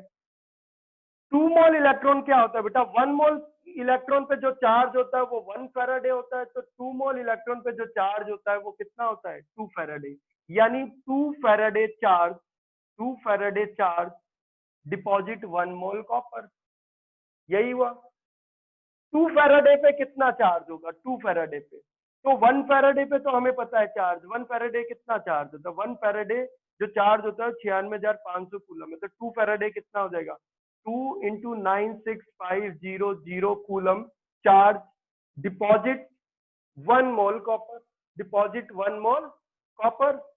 1 मोल कॉपर का मास कितना होगा, 1 मोल कॉपर का मास उसका मोलर मास होता है, क्या होता है मोलर मास, यानी equal to molar mass of copper, molar mass of copper, यानी इतना चार्ज चाहिए 2 इंटू 96500 कूलम चार्ज क्या करेगा डिपॉजिट करेगा 1 मोल कॉपर, यानी मोलर मास ऑफ कॉपर जितना कॉपर डिपॉजिट कर देगा। मोलर मास ऑफ कॉपर आपको पता है कितना होता है 63 ग्राम ऑफ कॉपर, कितना होता है 63 ग्राम ऑफ कॉपर, तो 1 कूलम कितना डिपॉजिट करेगा, अरे 1 कूलम कितना डिपॉजिट करेगा, तो ये पूरा इसमें अपॉन करके क्या कर दोगे मल्टीप्लाई कर दो 2 इंटू 96500, ये तो ये 1 कूलम चार्ज इतना कॉपर डिपॉजिट करेगा, करेगा इतना। तो अब देख लेते हैं क्या हो जाएगा, अब देख लेते हैं तो कितने कूलम का चार्ज पास हुआ है इलेक्ट्रोलिटिक सेल में से 900 कूलम, तो 900 कूलम कितना पास करेगा, तो 900 कूलम से मल्टीप्लाई कर देंगे, तो इधर भी 900 से मल्टीप्लाई कर देंगे, तो इतने ग्राम कॉपर, इतने ग्राम कॉपर, बात वही हो गई। तो इतना चार्ज इतने ग्राम कॉपर क्या करेगा डिपॉजिट करेगा, तो ये आपको क्या मिल गया, ये मास मिल गया किसका, ये मास मिल गया जो कॉपर डिपॉजिट होगा, तो एम हो गया, ये हो गया कि नहीं, फॉर्मूला वही है देख लो आप, कुछ नहीं बदला है, ये स्टीशियोमेट्री से ही फॉर्मूला आया था, मैंने फॉर्मूला इसलिए बनाया ताकि आपको स्टेटमेंट कम लिखनी पड़े, ठीक है। ये जब ऐसे करना जब आप भूल गए हो कोई फॉर्मूला वॉर्मूला याद नहीं है, ठीक है, तब तो ऐसे कर लेना, और अगर फॉर्मूला याद है तो समय बचाने के लिए फॉर्मूला, अगर दोनों याद है तो फॉर्मूला ही यूज करना, उसमें लिखना भी कम पड़ेगा समय भी कम लगेगा, ठीक है, और गलती नहीं हो सकती, क्या नहीं हो सकती, गलती नहीं होगी, एक्यूरेसी ज्यादा रहेगी, ठीक है। तो आप देखो खुद ही 63 क्या है मोलर मास है, तो एक कैपिटल एम होता था, देखो फॉर्मूला वही बनेगा। 2 क्या होता था एन, तो ये एन होता था। 96,500 क्या होता था, ये फैराडे कांस्टेंट होता था, ये तो ये एन एफ ये हो गया, ये लो ये है, और इंटू 900 क्या है भाई 900 चार्ज है, तो ये क्यू हो गया, क्या हो गया क्यू, कितना, देखो यही फॉर्मूला आएगा। आप कहोगे कहाँ ये फॉर्मूला दिख रहा है, अरे ये पूरा क्या होता है, इसी को तो जेड बोलते हैं, क्या बोलते हैं जेड बोलते हैं, तो इसको मैं हटा दे रहा हूँ, एम बाय एन एफ जो है उसी को तो हम क्या बोल रहे हैं जेड बोल रहे हैं, तो इसी को हम क्या बोलेंगे जेड बोलेंगे, तो यानी मास किसके बराबर हो गया जेड इंटू क्यू, यही है। तो मास किसके डायरेक्टली प्रोपोर्शनल है, चार्ज के डायरेक्टली प्रोपोर्शनल, ठीक है, कितना चार्ज फ्लो करेगा, तो यही दो फॉर्मूले आप याद रख लो, एक ये क्या, कि जो मास होता है वो डायरेक्टली प्रोपोर्शनल होता है किसके चार्ज के, तो इक्वालिटी लगा के क्या लिखेंगे जेड लिख देंगे, ठीक है। और आप दूसरा फॉर्मूला ये भी यूज कर सकते हो, क्या दूसरा, ये तो एक यूज ही करना है, और जेड आप निकाल नहीं सकते क्योंकि जेड निकालने का एनसीईआरटी में फॉर्मूला नहीं दे रखा, ठीक है, तो लेकिन जेड वैसे ही निकला था स्टीशियोमेट्रिक कैलकुलेशन के थ्रू, तो जेड इक्वल टू किसके बराबर आ गया एम अपॉन में क्या हो जाएगा एन एफ, दो सीधा वैल्यू डाल दो, सीधा चाहो तो ये दो फॉर्मूले याद कर लो, ये फर्स्ट और ये सेकंड, और नहीं दोनों याद करना चाह रहे तो दोनों को मिक्स कर लो, दोनों को मिक्स भी कर सकते हो, मिक्स करोगे क्या हो जाएगा दोनों को मिक्स कर लो, यहाँ चार्ज है जेड की वैल्यू डाल दो, जेड की वैल्यू क्या थी m अपॉन में कितना था NF, ये आ गया सीधा, एक सिंगल फॉर्मूला आ गया। m है molar mass, n number of moles of electron, f Faraday constant, क्या चार्ज, m मास, सीधा ही है। तो यहाँ कितना था 63 ग्राम कॉपर था, क्योंकि मोलर मास कॉपर का क्या होता है 63 होता है, नंबर ऑफ इलेक्ट्रॉन 2 थे, फैराडे कांस्टेंट 96,500 कूलम था, और जो चार्ज था वो 900 कूलम था। ठीक है, इतने ग्राम कॉपर डिपॉजिट हो जाएगा। तो बड़ा सिंपल सा क्वेश्चन था एग्जाम्पल का, कोई बहुत बड़ी चीज नहीं थी। एक और कराता हूँ मैं आपको, ठीक है, आपको समझ आएगा। बेटा ये सबको क्लियर है ये वाला? हेलो, क्लियर है बेटा सबको? Yes sir. चलो ठीक है, मैं एक और करा दे रहा हूँ मैं आपको, ठीक है।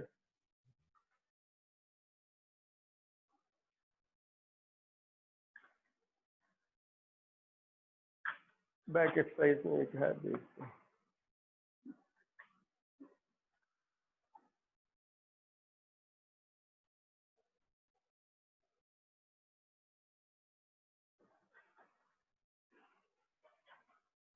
चलो एक क्वेश्चन मैं ही ले लेता हूँ, ठीक है, एल्यूमिनियम का ले लेता हूँ मैं, वैसे ही कि एल्यूमिनियम की बात कर रहे हैं। मान लो हमारे पास कोई इलेक्ट्रोलिटिक सेल है, तो ये हमारे पास इलेक्ट्रोलिटिक सेल है, ठीक है। इसमें ये हमने डाल दिए क्या, इलेक्ट्रोड्स डाल दिए, ये इलेक्ट्रोड्स डाल रखे हैं मैंने, 2 इलेक्ट्रोड्स डाल दिए, ठीक है। आपको पता है दोनों इलेक्ट्रोड्स एल्यूमिनियम के बने हुए हैं, किसके बने हुए हैं, एल्यूमिनियम के बने हुए हैं, ठीक है। और इसको मैंने जो है वो बैटरी के पॉजिटिव टर्मिनल से कनेक्ट कर दिया, इसको बैटरी के किससे कनेक्ट कर दिया, नेगेटिव से। इसके अंदर मैंने क्या ले लिया बेटा, वाटर ले लिया, क्या ले लिया, वाटर ले लिया, तो ये वाटर ले लिया मैंने, यही है, ठीक है। अब अगर मैं आपको एक क्वेश्चन देता हूँ और इसके अंदर वाटर है और वाटर के अंदर एल्यूमिनियम का आयनिक सोल्ट ले लिया, एल्यूमिनियम का आयनिक सोल्ट ले लिया, तो एल्यूमिनियम सल्फेट ही ले लिया, क्या ले लिया, एल्यूमिनियम सल्फेट ही ले लिया, तो Al2 ये बना, ये एल्यूमिनियम सल्फेट है। एल्यूमिनियम सल्फेट एल्यूमिनियम का क्या है, आयनिक सोल्ट हो गया, क्या हो गया, आयनिक सोल्ट। तो इसमें एल्यूमिनियम सल्फेट डाल दिया, क्या डाल दिया, Al2 और SO4 whole thrice, aluminium sulphate डाल दिया, ठीक है। ये एल्यूमिनियम नाइट्रेट डाल दिया, क्या डाल दिया, ये एल्यूमिनियम नाइट्रेट डाल दिया, AlNO3 होल थ्राइस, ठीक है। ऐसे कुछ कोई आयनिक सोल्ट डाल दिया एल्यूमिनियम का, तो एल्यूमिनियम सल्फेट ही ले लिया। तो एल्यूमिनियम सल्फेट का वाटर के अंदर एक्वस सॉल्यूशन बन गया, ठीक है। जो भी हो, कोई भी आयनिक सोल्ट ले सकते हैं, एल्यूमिनियम का ही होना चाहिए, ठीक है। तो हमें एक चीज पता है भाई, ये 2 आयन देगा ना, ये तो आयन देगा ही, क्या देगा, ये एल्यूमिनियम 3+ आयन देगा और ये सल्फेट आयन देगा। तो ये एल्यूमिनियम आयन देता है, 3+ आयन देगा, ये कैटायन हुआ, पॉजिटिव आयन हुआ। और ये क्या देगा बेटा, SO4 2 नेगेटिव आयन देगा, तो ये एनायन हुआ, क्या हुआ, एनायन हुआ, यही है।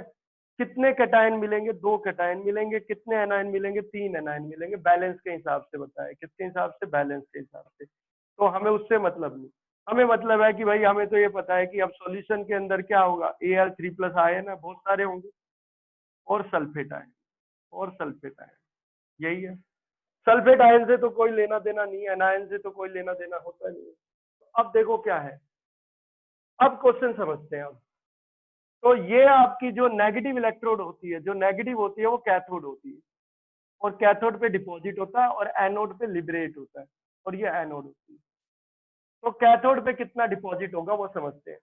मान लो इसके अंदर से हम जो करंट पास करा रहे हैं, इलेक्ट्रोड में से जो करंट पास करा रहे हैं, 6 एम्पियर का करंट पास कराया मैंने, कितने एम्पियर का करंट पास कराया, 6 एम्पियर का करंट पास कराया, और कितने टाइम के लिए पास कराया बेटा, हाफ एन आवर के लिए पास कराया, किसके लिए, हाफ एन आवर के लिए पास कराया, आधे घंटे के लिए पास कराया। यानी हमारे इलेक्ट्रोलिटिक सेल में से, हमारे इलेक्ट्रोलिटिक सेल में से 6 एम्पियर का करंट पास कर रहा है, हमारे इलेक्ट्रोलिटिक सेल में से 6 एम्पियर का करंट पास कर रहा है, और हाफ एन आवर के लिए पास कर रहा है, आधे घंटे के लिए पास कर रहा है, ठीक है। तो find the amount of aluminium deposit on the cathode, find the mass of aluminium deposit on the cathode. ये सिंपल सा क्वेश्चन है कि एक इलेक्ट्रोलिटिक सेल है, उस इलेक्ट्रोलिटिक सेल में से 6 एम्पियर का करंट पास कर रहा है, कितने आवर के लिए, हाफ आवर के लिए पास कर रहा है। तो कितना मास एल्यूमिनियम का डिपॉजिट होगा किस पे, कैथोड पे, उसको फाइंड करना है, उसको फाइंड करना है। मैं दोनों ही तरीके से कर सकता हूँ। पहले तो एक सिंपल सा तरीका ये मैंने आपको बता रखा है, मैंने आपको पहले ही बताया है, जो मास होता है, फैराडे का फर्स्ट लॉ कहता ही है कि जो मास मेटल का डिपॉजिट होगा कैथोड पे वो डायरेक्टली प्रोपोर्शनल होगा amount of charge passing through the electrolytic cell. Mass deposited on the cathode is directly proportional to amount of charge passing through the electrolytic cell। यही है, पहला है मास directly, और चार्ज है तो इक्वालिटी लगाएंगे तो एक कांस्टेंट लगाते हैं। तो मास डायरेक्टली प्रोपोर्शनल चार्ज है तो मास को m लिखते हैं और चार्ज को क्या लिखते हैं, q लिखते हैं। अब प्रोपोर्शनलिटी हटाएंगे, इक्वालिटी लगाएंगे तो z लगाएंगे। z क्या होता है, इलेक्ट्रोकेमिकल इक्विवेलेंट होता है, ठीक है। तो इलेक्ट्रोकेमिकल कांस्टेंट, इलेक्ट्रोकेमिकल इक्विवेलेंट। अब इसके लिए देख लेते हैं, इस हिसाब से देख लेते हैं, ठीक है। और मैंने दूसरा भी आपको फॉर्मूला बताया था, मैंने क्या बताया था, दूसरा भी फॉर्मूला आपको बताया था। जो जेड होता है वो कितना होता है, जो जेड होता है वो होता है मोलर मास अपॉन में number of electrons multiplied by Faraday constant. तो फैराडे कांस्टेंट यही होता है। तो मोलर मास को तो कैपिटल एम से डिनोट करते थे, नंबर ऑफ इलेक्ट्रॉन्स जो है, number of moles of electron को एन से डिनोट करते थे, number of moles of electron, और फैराडे कांस्टेंट आपका कैपिटल एफ होता है। तो ये एफ हो जाता है, ये ठीक है। अब देख लेते हैं इस हिसाब से, ये दो ही फॉर्मूले थे तो बहुत आसान है। एल्यूमिनियम का मोलर मास कितना, पहले तो हमें सबसे पहले चार्ज ही निकालना है, तो मैं फॉर्मूले से कर रहा हूँ, देखो बहुत जल्दी हो जाएगा। चार्ज कितना होता है, चार्ज होता है करंट इनटू टाइम। करंट कितना है बेटा, 6 एम्पियर का करंट है। टाइम कितना है, हाफ आवर है। तो 1 घंटे में 3600 सेकंड है, तो हाफ आवर में सीधा ही कर दे रहा हूँ। आवर को मिनट में, मिनट को सेकंड में बदलोगे तो सीधा ही पता है 1 आवर में कितने सेकंड होते हैं, 3600 सेकंड। तो हाफ आवर में कितने हो जाएंगे, उसके आधे हो जाएंगे, 1800 सेकंड। कितने हो जाएंगे, 1800 सेकंड हो जाएंगे, ठीक है। तो कितने कूलम चार्ज आ जाएगा, मल्टीप्लाई कर देंगे, इतने कूलम चार्ज आ गया, इतने कूलम चार्ज आ गया, तो ये चार्ज हो जाएगा, ठीक है। उसके बाद हमें पता है जेड की वैल्यू निकालेंगे। तो जो मोलर मास होता है एल्यूमिनियम का, वो 127 ग्राम पर मोल होता है, अप्रोक्सीमेटली 126.9 ऐसे कुछ है, मैं लगभग ले रहा हूँ, ठीक है। तो 126.9 ऐसे कुछ है, तो हम थोड़ा लगभग ले रहे हैं, तो 127 ग्राम पर मोल ले लिया, ठीक है। कितना है देख लेते हैं, एक मिनट, 127 नहीं होगा, एक मिनट, शायद 27 होगा, सॉरी 27 होगा, ठीक है। एल्यूमिनियम का जो मोलर मास होगा वो 27 होगा, ठीक है, क्योंकि 26 पॉइंट कुछ ऐसे आता है, 26 पॉइंट कुछ ऐसे आता है। देख लेते हैं कितना होता है एल्यूमिनियम का एक बार। तो इसी के हिसाब से करते हैं, 27 के हिसाब से कर लेते हैं, कितना हो जाएगा उस हिसाब से देखते हैं बेटा। तो 27 ग्राम पर मोल ले लेते हैं। तो आपको एक चीज समझते हैं, उस हिसाब से देख लेते हैं बेटा। मोलर मास पता ही है, एन की वैल्यू समझने के लिए हम देखते हैं एल्यूमिनियम क्या होगा, Al3+ है, कितने इलेक्ट्रॉन गेन करेगा, 3 इलेक्ट्रॉन गेन करेगा। अरे कितने इलेक्ट्रॉन गेन करेगा, 3 इलेक्ट्रॉन ये गेन करता है। मोलर मास इसका 26.9 ऐसे कुछ आता है, अप्रोक्सीमेट 26.8 ऐसे है। हमने लगभग 27 ग्राम पर मोल ले लिया। तो एल्यूमिनियम में अगर हम देखें तो Al3+ आयन है, Al3+ आयन क्या करेंगे, 3 इलेक्ट्रॉन लेंगे। Al3+ आयन कितने इलेक्ट्रॉन लेंगे, 3 इलेक्ट्रॉन लेंगे, और किस में बदलेंगे बेटा, एल्यूमिनियम में कन्वर्ट हो जाएंगे। तो 1 मोल एल्यूमिनियम आयन को 3 मोल इलेक्ट्रॉन चाहिए, तब 1 मोल एल्यूमिनियम डिपॉजिट होगा। तो आप खुद ही समझो कितने मोल इलेक्ट्रॉन चाहिए, 3 मोल इलेक्ट्रॉन चाहिए, तब 1 मोल क्या होगा, एल्यूमिनियम डिपॉजिट होगा। तो 3 मोल इलेक्ट्रॉन जब आप पास करोगे इलेक्ट्रोलिटिक सेल में से, तब 1 मोल एल्यूमिनियम क्या होगा, डिपॉजिट होगा। तो एन की वैल्यू तो कितनी है, 3 है, तो सीधा ही वैल्यू डाल देते हैं। अब इसमें डाल ही देते हैं, कितना है बेटा, मोलर मास कितना हो गया 27, एन की वैल्यू क्या है 3, फैराडे कांस्टेंट कितना है 96500, ये वैल्यू यहाँ डाल देते हैं। जेड की वैल्यू कितना हो जाएगा 27 अपॉन में कितना है 3 × 96500, यही है, ये जेड की वैल्यू हो गई। और हमने देखा चार्ज कितना आया, चार्ज की वैल्यू डाल दो, चार्ज की वैल्यू क्यू कितना आया, क्यू इतना आया, चार्ज हमारा, चार्ज की वैल्यू डाल दो, क्यू था, क्यू की वैल्यू हो जाएगी कितना 6 इंटू कितना 1800 कूलम। ये जीरो से जीरो क्या हो गया, कैंसिल हो गया, और इसको सॉल्व कर लो, ये हटा दो 3, ये कितना हो जाएगा 2, ये 18 टू जा क्या हो गया 36, इसको आप सॉल्व कर लो, इतना इतने ग्राम क्या हो जाएगा एल्यूमिनियम डिपॉजिट हो जाएगा, इतने ग्राम एल्यूमिनियम क्या हो जाएगा डिपॉजिट हो जाएगा। आप चाहो तो वैसे भी कर सकते हो, फॉर्मूले से थोड़ा जल्दी हो जाता है, चाहो वैसे कर लो, कैसे कि 3 मोल इलेक्ट्रॉन डिपॉजिटेड, डिपॉजिट क्या करेंगे बेटा, 3 मोल इलेक्ट्रॉन कितना डिपॉजिट करेंगे, 3 मोल इलेक्ट्रॉन 1 मोल एल्यूमिनियम डिपॉजिट करें,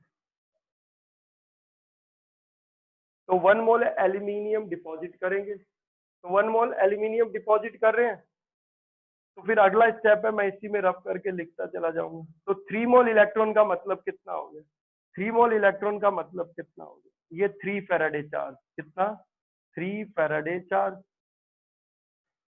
3 फैराडे चार्ज कितना हो गया 3 इंटू 1 फैराडे, 1 फैराडे में कितना कूलम 96500, इतने कूलम चार्ज। 1 मोल एल्यूमिनियम का मास जो होगा वो उसका मोलर मास होगा, तो 1 मोल एल्यूमिनियम का जो मास होता है वो मोलर मास होता है, मोलर मास, ठीक है। 1 मोल एल्यूमिनियम का मोलर मास, 1 मोल एल्यूमिनियम का मास यानी molar mass of aluminium, molar mass aluminium का कितना हो गया 27 ग्राम, यही है।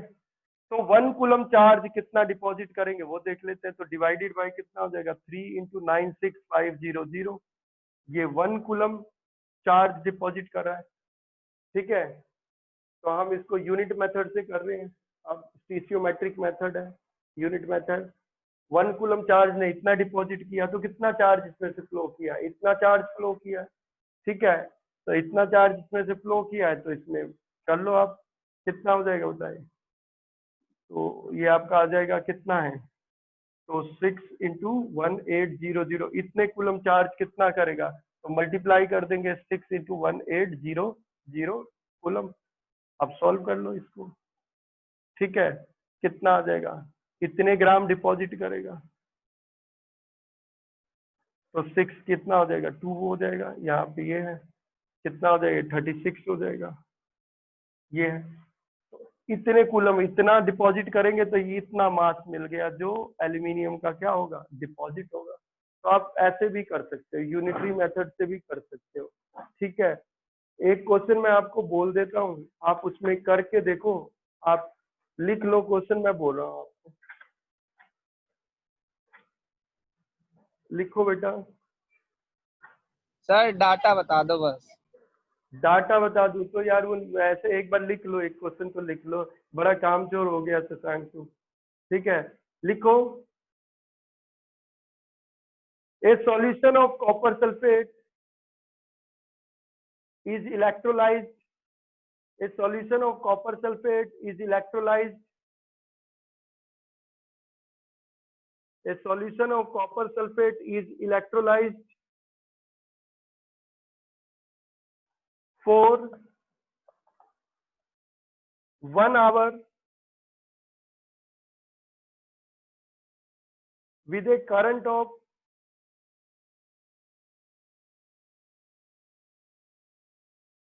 3000 milliampere, with a current of 3000 milliampere,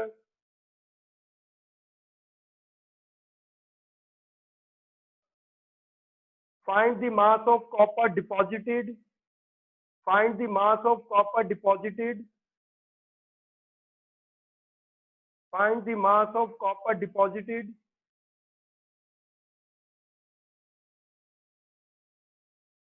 करो ये जल्दी से करो।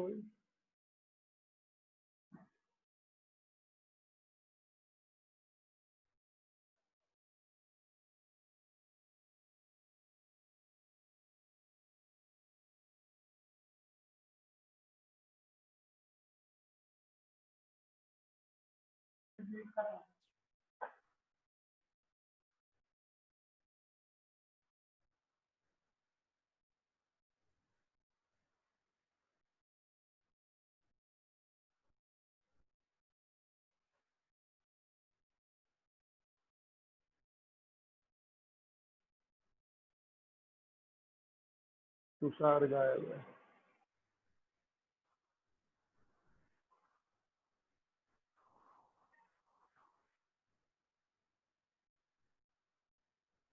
बेटा हो जाएगा ये वाला? अरे हो जाएगा नालायको? Yes sir. ग्राम आ रहा है करके बताओ, जल्दी से बताओ। सर। एक और देता। 3.5 ग्राम। कितना बेटा Pankaj? 3.5। 3.5 yes sir. Gram? Yes sir. किसी और का भी आया बेटा? जी सर। मैं तो डायरेक्ट ही कर दे रहा हूँ, तो मैं तो डायरेक्ट ही कर रहा हूँ कि जो मास होता है वो डायरेक्टली प्रोपोर्शनल क्यू था, प्रोपोर्शनलिटी हटाया, इक्वालिटी लगाया जेड, जेड की वैल्यू आप मैं डायरेक्ट डाल रहा हूँ, जेड की वैल्यू है मोलर मास अपॉन में कितना एनएफ, यही था, मैं सीधा इसमें वैल्यू डाल रहा हूँ। कॉपर का मोलर मास 63, एन की वैल्यू कॉपर के लिए Cu2 प्लस आयन के लिए 2 हो गई, 2 मोल इलेक्ट्रॉन चाहिए। फैराडे कांस्टेंट कितना है? 96,500 कूलम। और चार्ज जो होता है वो होता है करंट इनटू टाइम। करंट कितना है भाई? 3000 मिली एम्पियर, तो एम्पियर में कितना हो जाएगा? 3 एम्पियर। तो 3 एम्पियर एम्पियर में डालेंगे। और कितने टाइम के लिए पास कर रहा है? 1 आवर, तो 1 आवर मतलब कितना? 3600 सेकेंड।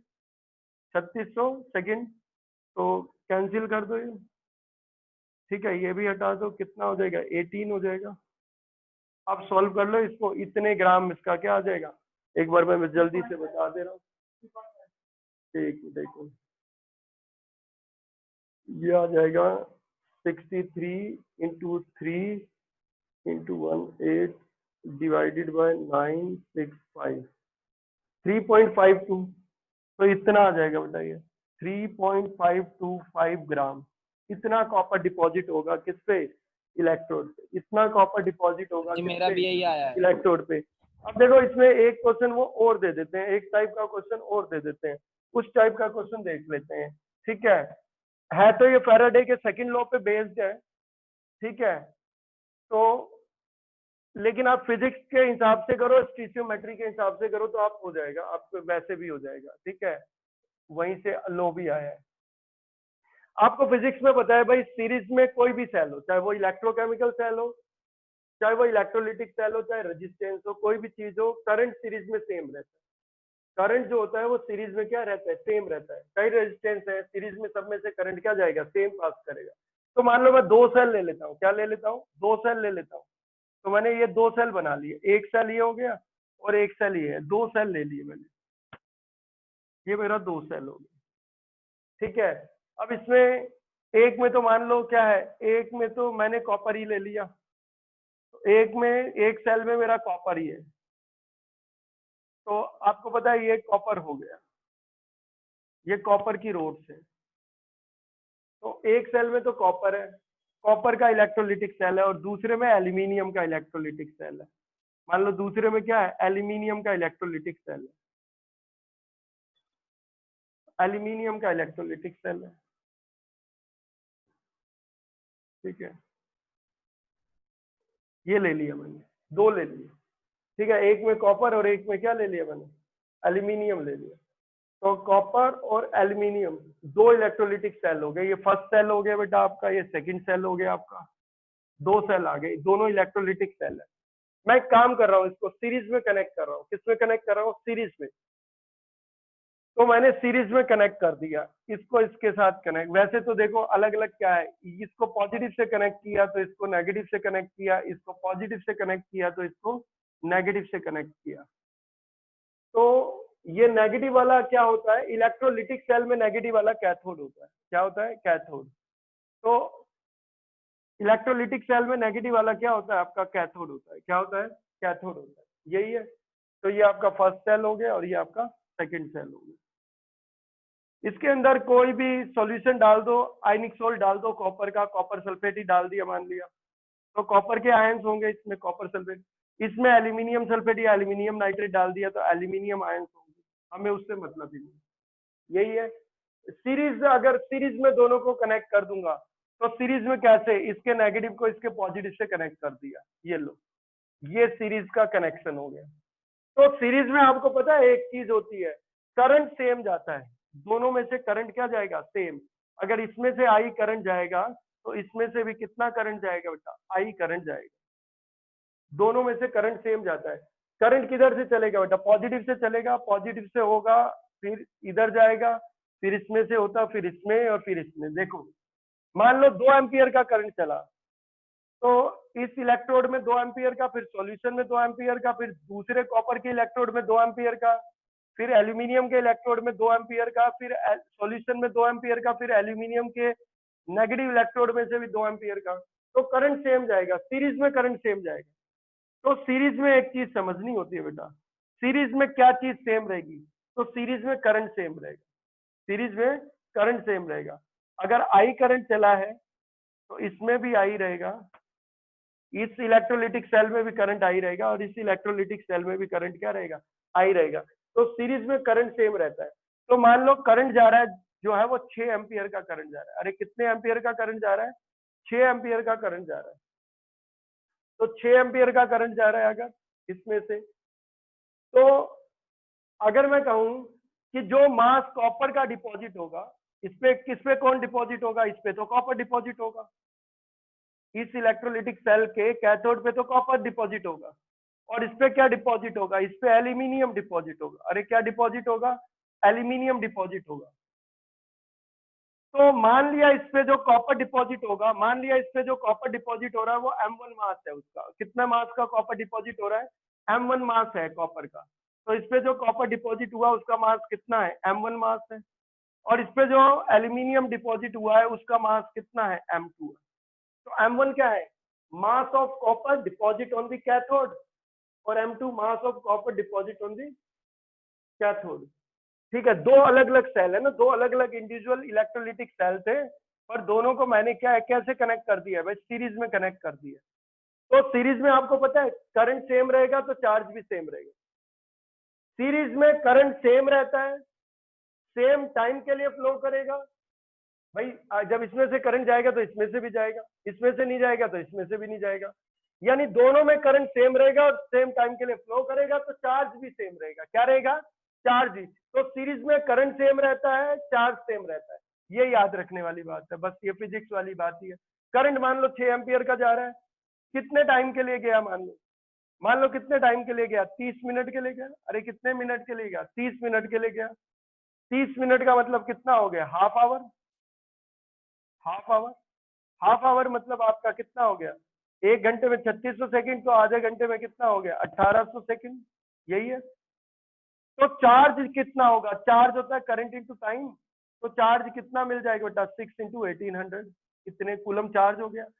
तो सीरीज में करंट सेम रहेगा, सेम टाइम के लिए फ्लो करेगा, और चार्ज भी क्या रहेगा, सेम रहेगा। तो अगर मैं आपसे क्वेश्चन पूछूं कि M1 बाय M2 का रेशियो क्या होगा, आप बताओ। अगर दो इलेक्ट्रोलिटिक सेल है हमारे पास, एक कॉपर का बना हुआ है, एक एल्यूमिनियम का बना हुआ है, दोनों को मैंने सीरीज में कनेक्ट कर दिया, उसमें से 6 एम्पियर का करंट पास कर रहा हूँ हाफ एन आवर के लिए, 30 मिनट के लिए। तो अगर कॉपर का मास जो डिपॉजिट होगा कैथोड पे वो M1 है, और एल्यूमिनियम का मास जो डिपॉजिट होगा कैथोड पे वो M2 है, तो M1 बाय M2 का रेशियो क्या होगा, किस रेशियो में मास डिपॉजिट होगा, किस रेशियो में मास डिपॉजिट होगा। तो बहुत आसान क्वेश्चन है, आप इसको कर सकते हो। देखो बहुत आसान है, देख लेते हैं बेटा, मैंने आपको बताया था मास M1 बाय M2 का निकालना रेशियो। देखो मास डायरेक्टली प्रोपोर्शनल चार्ज था, मास डायरेक्टली प्रोपोर्शनल चार्ज था, तो इसके मास को हम M1 बोल रहे हैं, तो डायरेक्टली प्रोपोर्शनल चार्ज Q1 बोल दिया, और इसके मास को M2 बोल रहे हैं, तो वो डायरेक्टली प्रोपोर्शनल चार्ज Q2 बोल दिया। भाई इसमें से मान लो चार्ज Q1 जा रहा है, इसमें से मान लो चार्ज Q2 जा रहा है, लेकिन क्योंकि दोनों सीरीज में कनेक्टेड है, तो दोनों का चार्ज Q1 और Q2 क्या होंगे, इक्वल होंगे, तो हम उनको Q बोलेंगे, क्योंकि सीरीज में चार्ज सेम रहेगा। तो M1 भी डायरेक्टली प्रोपोर्शनल Q के होगा, और M2 भी डायरेक्टली प्रोपोर्शनल Q के होगा, यही है।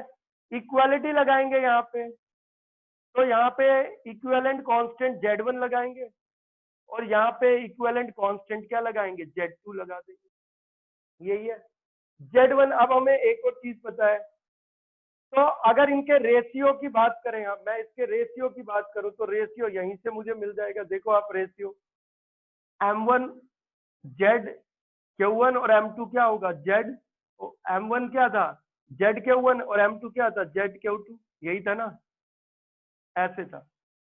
मास M1 मास जो था वो डायरेक्टली प्रोपोर्शनल Q1 के था, M2 मास डायरेक्टली प्रोपोर्शनल Q2 के था। इक्वालिटी लगाया, कांस्टेंट लगाया, Z1 इलेक्ट्रोकेमिकल इक्विवेलेंट, इक्वालिटी लगाया, कांस्टेंट लगाया, Z2 इलेक्ट्रोकेमिकल इक्विवेलेंट। क्योंकि चार्ज दोनों में सेम था, Q1 Q2 के बराबर है, तो Q1 भी Q और Q2 भी Q। तो M1 बाय M2 का रेशियो क्या आएगा, तो M2 कितना है Z2 Q हो गया, यही है। तो डिवाइड कर दो दोनों को, तो दोनों का रेशियो ही तो निकालना है। तो चार्ज तो सेम रहता है ना सीरीज में, तो M1 बाय M2 का रेशियो हमेशा Z1 बाय Z2 उनके इलेक्ट्रोकेमिकल इक्विवेलेंट के रेशियो के बराबर रहेगा, उनके इलेक्ट्रोकेमिकल इक्विवेलेंट के रेशियो के बराबर रहेगा। वो भी देख लेते हैं कितना होगा इलेक्ट्रोकेमिकल इक्विवेलेंट। देखते हैं बेटा, इसके लिए इलेक्ट्रोकेमिकल इक्विवेलेंट कितना आएगा, Z कितना होता है, Z होता था मोलर मास अपॉन में N और F, अरे मोलर मास अपॉन में N और F। इसके इलेक्ट्रोकेमिकल इक्विवेलेंट को हम Z1 बोल रहे थे, इसके मोलर मास को कैपिटल N1 बोल रहे हैं, और इसके नंबर ऑफ इलेक्ट्रॉन को हम N1 बोल रहे हैं। फैराडे कांस्टेंट तो सबके लिए क्या रहेगा, सेम रहेगा। याद करो इलेक्ट्रोकेमिकल इक्विवेलेंट क्या होता था, Z होता था। अरे इलेक्ट्रोकेमिकल इक्विवेलेंट क्या होता था, Z होता था। तो इलेक्ट्रोकेमिकल इक्विवेलेंट Z होता था, और वो किसके बराबर हो जाएगा, इलेक्ट्रोकेमिकल इक्विवेलेंट किसके बराबर है, वो मोलर मास अपॉन में क्या था NF, मोलर मास अपॉन में क्या है NF। कितना है मोलर मास, कॉपर के मोलर मास को कैपिटल M1 बोल रहे हैं, इसके नंबर ऑफ इलेक्ट्रॉन को N1 और इलेक्ट्रोकेमिकल इक्विवेलेंट को Z1 बोल रहे हैं। फैराडे कांस्टेंट तो कांस्टेंट ही है। इसके लिए भी देखते हैं बेटा Z2 कितना होगा, तो हम देखते हैं इसके लिए Z2 कितना होगा। इलेक्ट्रोकेमिकल इक्विवेलेंट होता था M अपॉन में NF, molar mass M2, number of moles electron के N2, और Z क्या है Z2। तो Z को Z2 वो कितना होगा, यानी Z इलेक्ट्रोकेमिकल इक्विवेलेंट था, वो कितना है molar mass of aluminium upon में number of moles of electron into में फैराडे कांस्टेंट। वैल्यू डाल दो यहाँ पे, अगर मैं वैल्यू डालूं इनकी, कितनी डालूं Z1 बाय Z2 डालूं, तो Z1 बाय Z2 कर लो, कितना हो जाएगा M1 अपॉन में कितना है N1F, और ये कितना हो जाएगा M2 अपॉन में कितना होगा N2F, यही है। तो आप देखो क्या होता है, ये फैराडे से फैराडे कैंसिल हो जाएगा, ठीक है। तो फैराडे से फैराडे कैंसिल हो जाता है, तो फैराडे से फैराडे कैंसिल हो जाएगा, तो ये आ जाता है, ये इसको क्या बोलते हैं, उसको इनको नाम दिया जाता है, यही फैराडे का सेकंड लॉ भी है, इसको नाम भी दिया जाता है। आपको पता है एक होता है equivalent mass, equivalent weight, equivalent mass बोलो या इक्विवेलेंट वेट बोलो, वो होता है मोलर मास अपॉन में नंबर ऑफ इलेक्ट्रॉन, अपॉन में क्या होता है number of electron.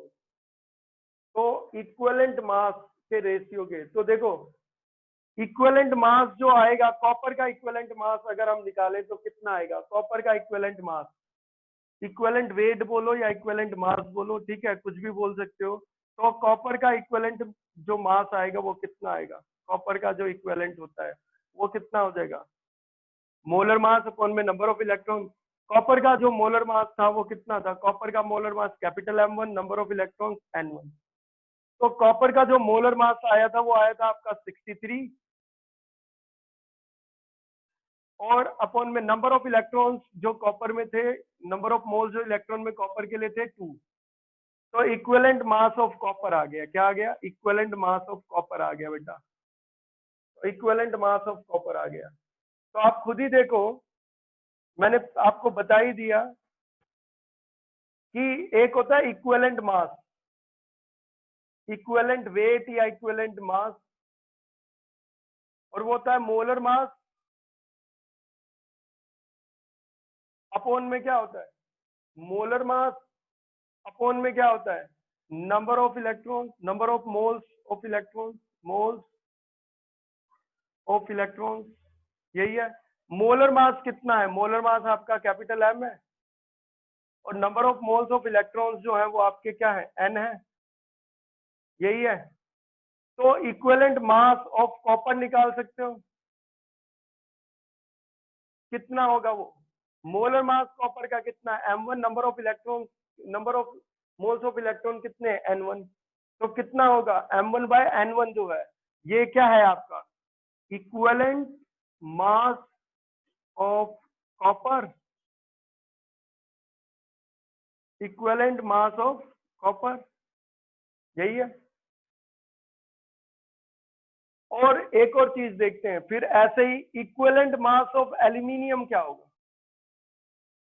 Equivalent mass of aluminium क्या होगा? Molar mass of aluminium upon में number of moles of electron, यानी M2 बाय N2।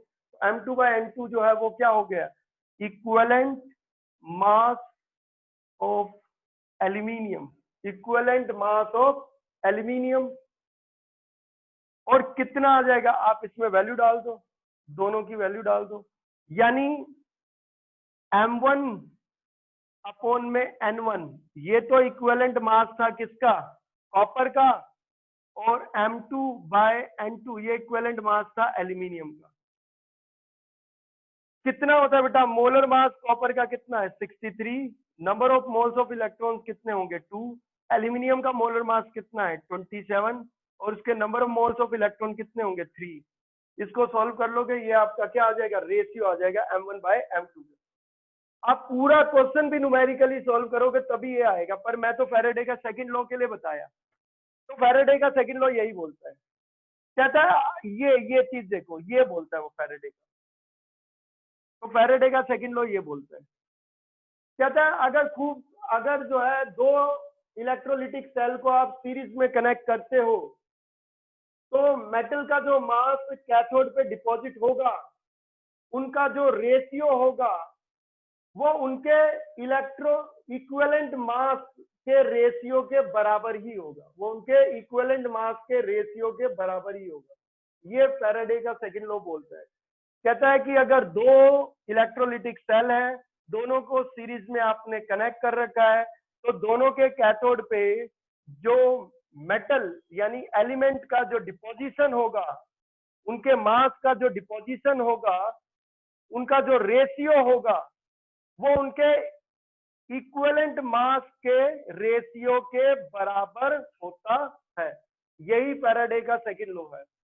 यानी यहाँ पे जो कॉपर का मास डिपॉजिट होगा M1 और यहाँ पे एल्यूमिनियम का जो मास डिपॉजिट होगा M2, वो बराबर होगा equivalent mass of copper upon में इक्विवेलेंट मास ऑफ एल्यूमिनियम। इससे कोई लेना देना नहीं, आप करके भी देखो, चाहे कुछ भी ले लो, आप यहाँ 8 एम्पियर का करंट ले लो, चाहे यहाँ 3600 सेकंड ले लो, तो भी सेम आएगा, रेशियो डायरेक्ट ही आ जाता है। ठीक है, इसलिए मैंने बताया फैराडे का सेकंड लॉ है। कम ही आते हैं इस पे क्वेश्चन, कम है। एक एनसीईआरटी में बैक एक्सरसाइज में दे रखा है, आप कोशिश करोगे हो जाएगा, बड़ा सिंपल सा है। बस आपको ये ध्यान देना है कि सीरीज में इलेक्ट्रोलिटिक सेल है तो करंट सेम होगा, सेम टाइम के लिए फ्लो करेगा, तो चार्ज भी क्या रहेगा? सेम रहेगा। बेटा आया समझ सबको? Hello, yes sir. आ गया? Yes sir. तो बेटा मेरे को कमल तेरे को लिंक क्यों नहीं जाता है भाई? हेलो सर पता नहीं सर। चल ठीक है। अच्छा मैंने ये बोला है बेटा, जिन भी बच्चों को वैसे फिजिकल क्लास लेनी है तो वो कल तक मेरे को बता देना व्हाट्सएप पे, ठीक है? ऑनलाइन तो चलती रहेंगी, ऑनलाइन क्लास तो चलती रहेंगी, और जो वैसे आके लेना चाहते हैं तो कल तक मेरे को बता देना व्हाट्सएप पे, नाम भेज के मैं उनकी लिस्ट बना के फिर टाइमिंग बता दूंगा परसों से कि कब से आना है, ठीक है? कितने बजे आना है फिजिकल क्लास के लिए, ठीक है? Okay sir. ठीक है, कर लोगे बेटा ये वाला क्वेश्चन? श्रेया हो Yes, जाएगा तेरे से? श्रेया ठीक है। एक बैक एक्सरसाइज में क्वेश्चन है, वो इसी पे बेस्ड है बेटा।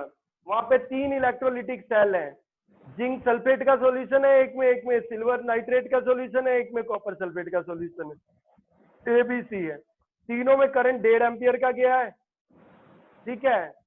तो उन्होंने बता रखा है जो सिल्वर डिपॉजिट हुआ है वो 1.45 ग्राम सिल्वर डिपॉजिट हुआ है। तो बाकी कितना कितना डिपॉजिट हुए होंगे उनका मास हमें बताना है। तो वो फैराडे के सेकंड लॉ के हिसाब से ऐसे ही करना है, कोई दिक्कत नहीं है। ध्यान देना है कि तीनों के अंदर से चार्ज सेम जाएगा। तो पहले सिल्वर का मास दे रखा है, तो सिल्वर के मास की मदद से हम क्या निकाल लेंगे, चार्ज निकाल लेंगे। क्या निकाल लेंगे, चार्ज। और उतना ही चार्ज जिंक में से फ्लो करेगा, उतना ही कॉपर में से, और हम उनका भी मास निकाल सकते हैं। आप कोशिश करना, आपसे हो जाएगा। ठीक है बेटा, क्लास खत्म करते हैं। अरे आ रहा है, समझ नहीं आ रहा बेटा सबको? Yes sir. आ रहा है, ज्यादा ही आ रहा है, बहुत ज़्यादा सर। बहुत ज्यादा आ रहा है। चल ठीक है, अच्छी बात है। चल ठीक है, खत्म करते हैं।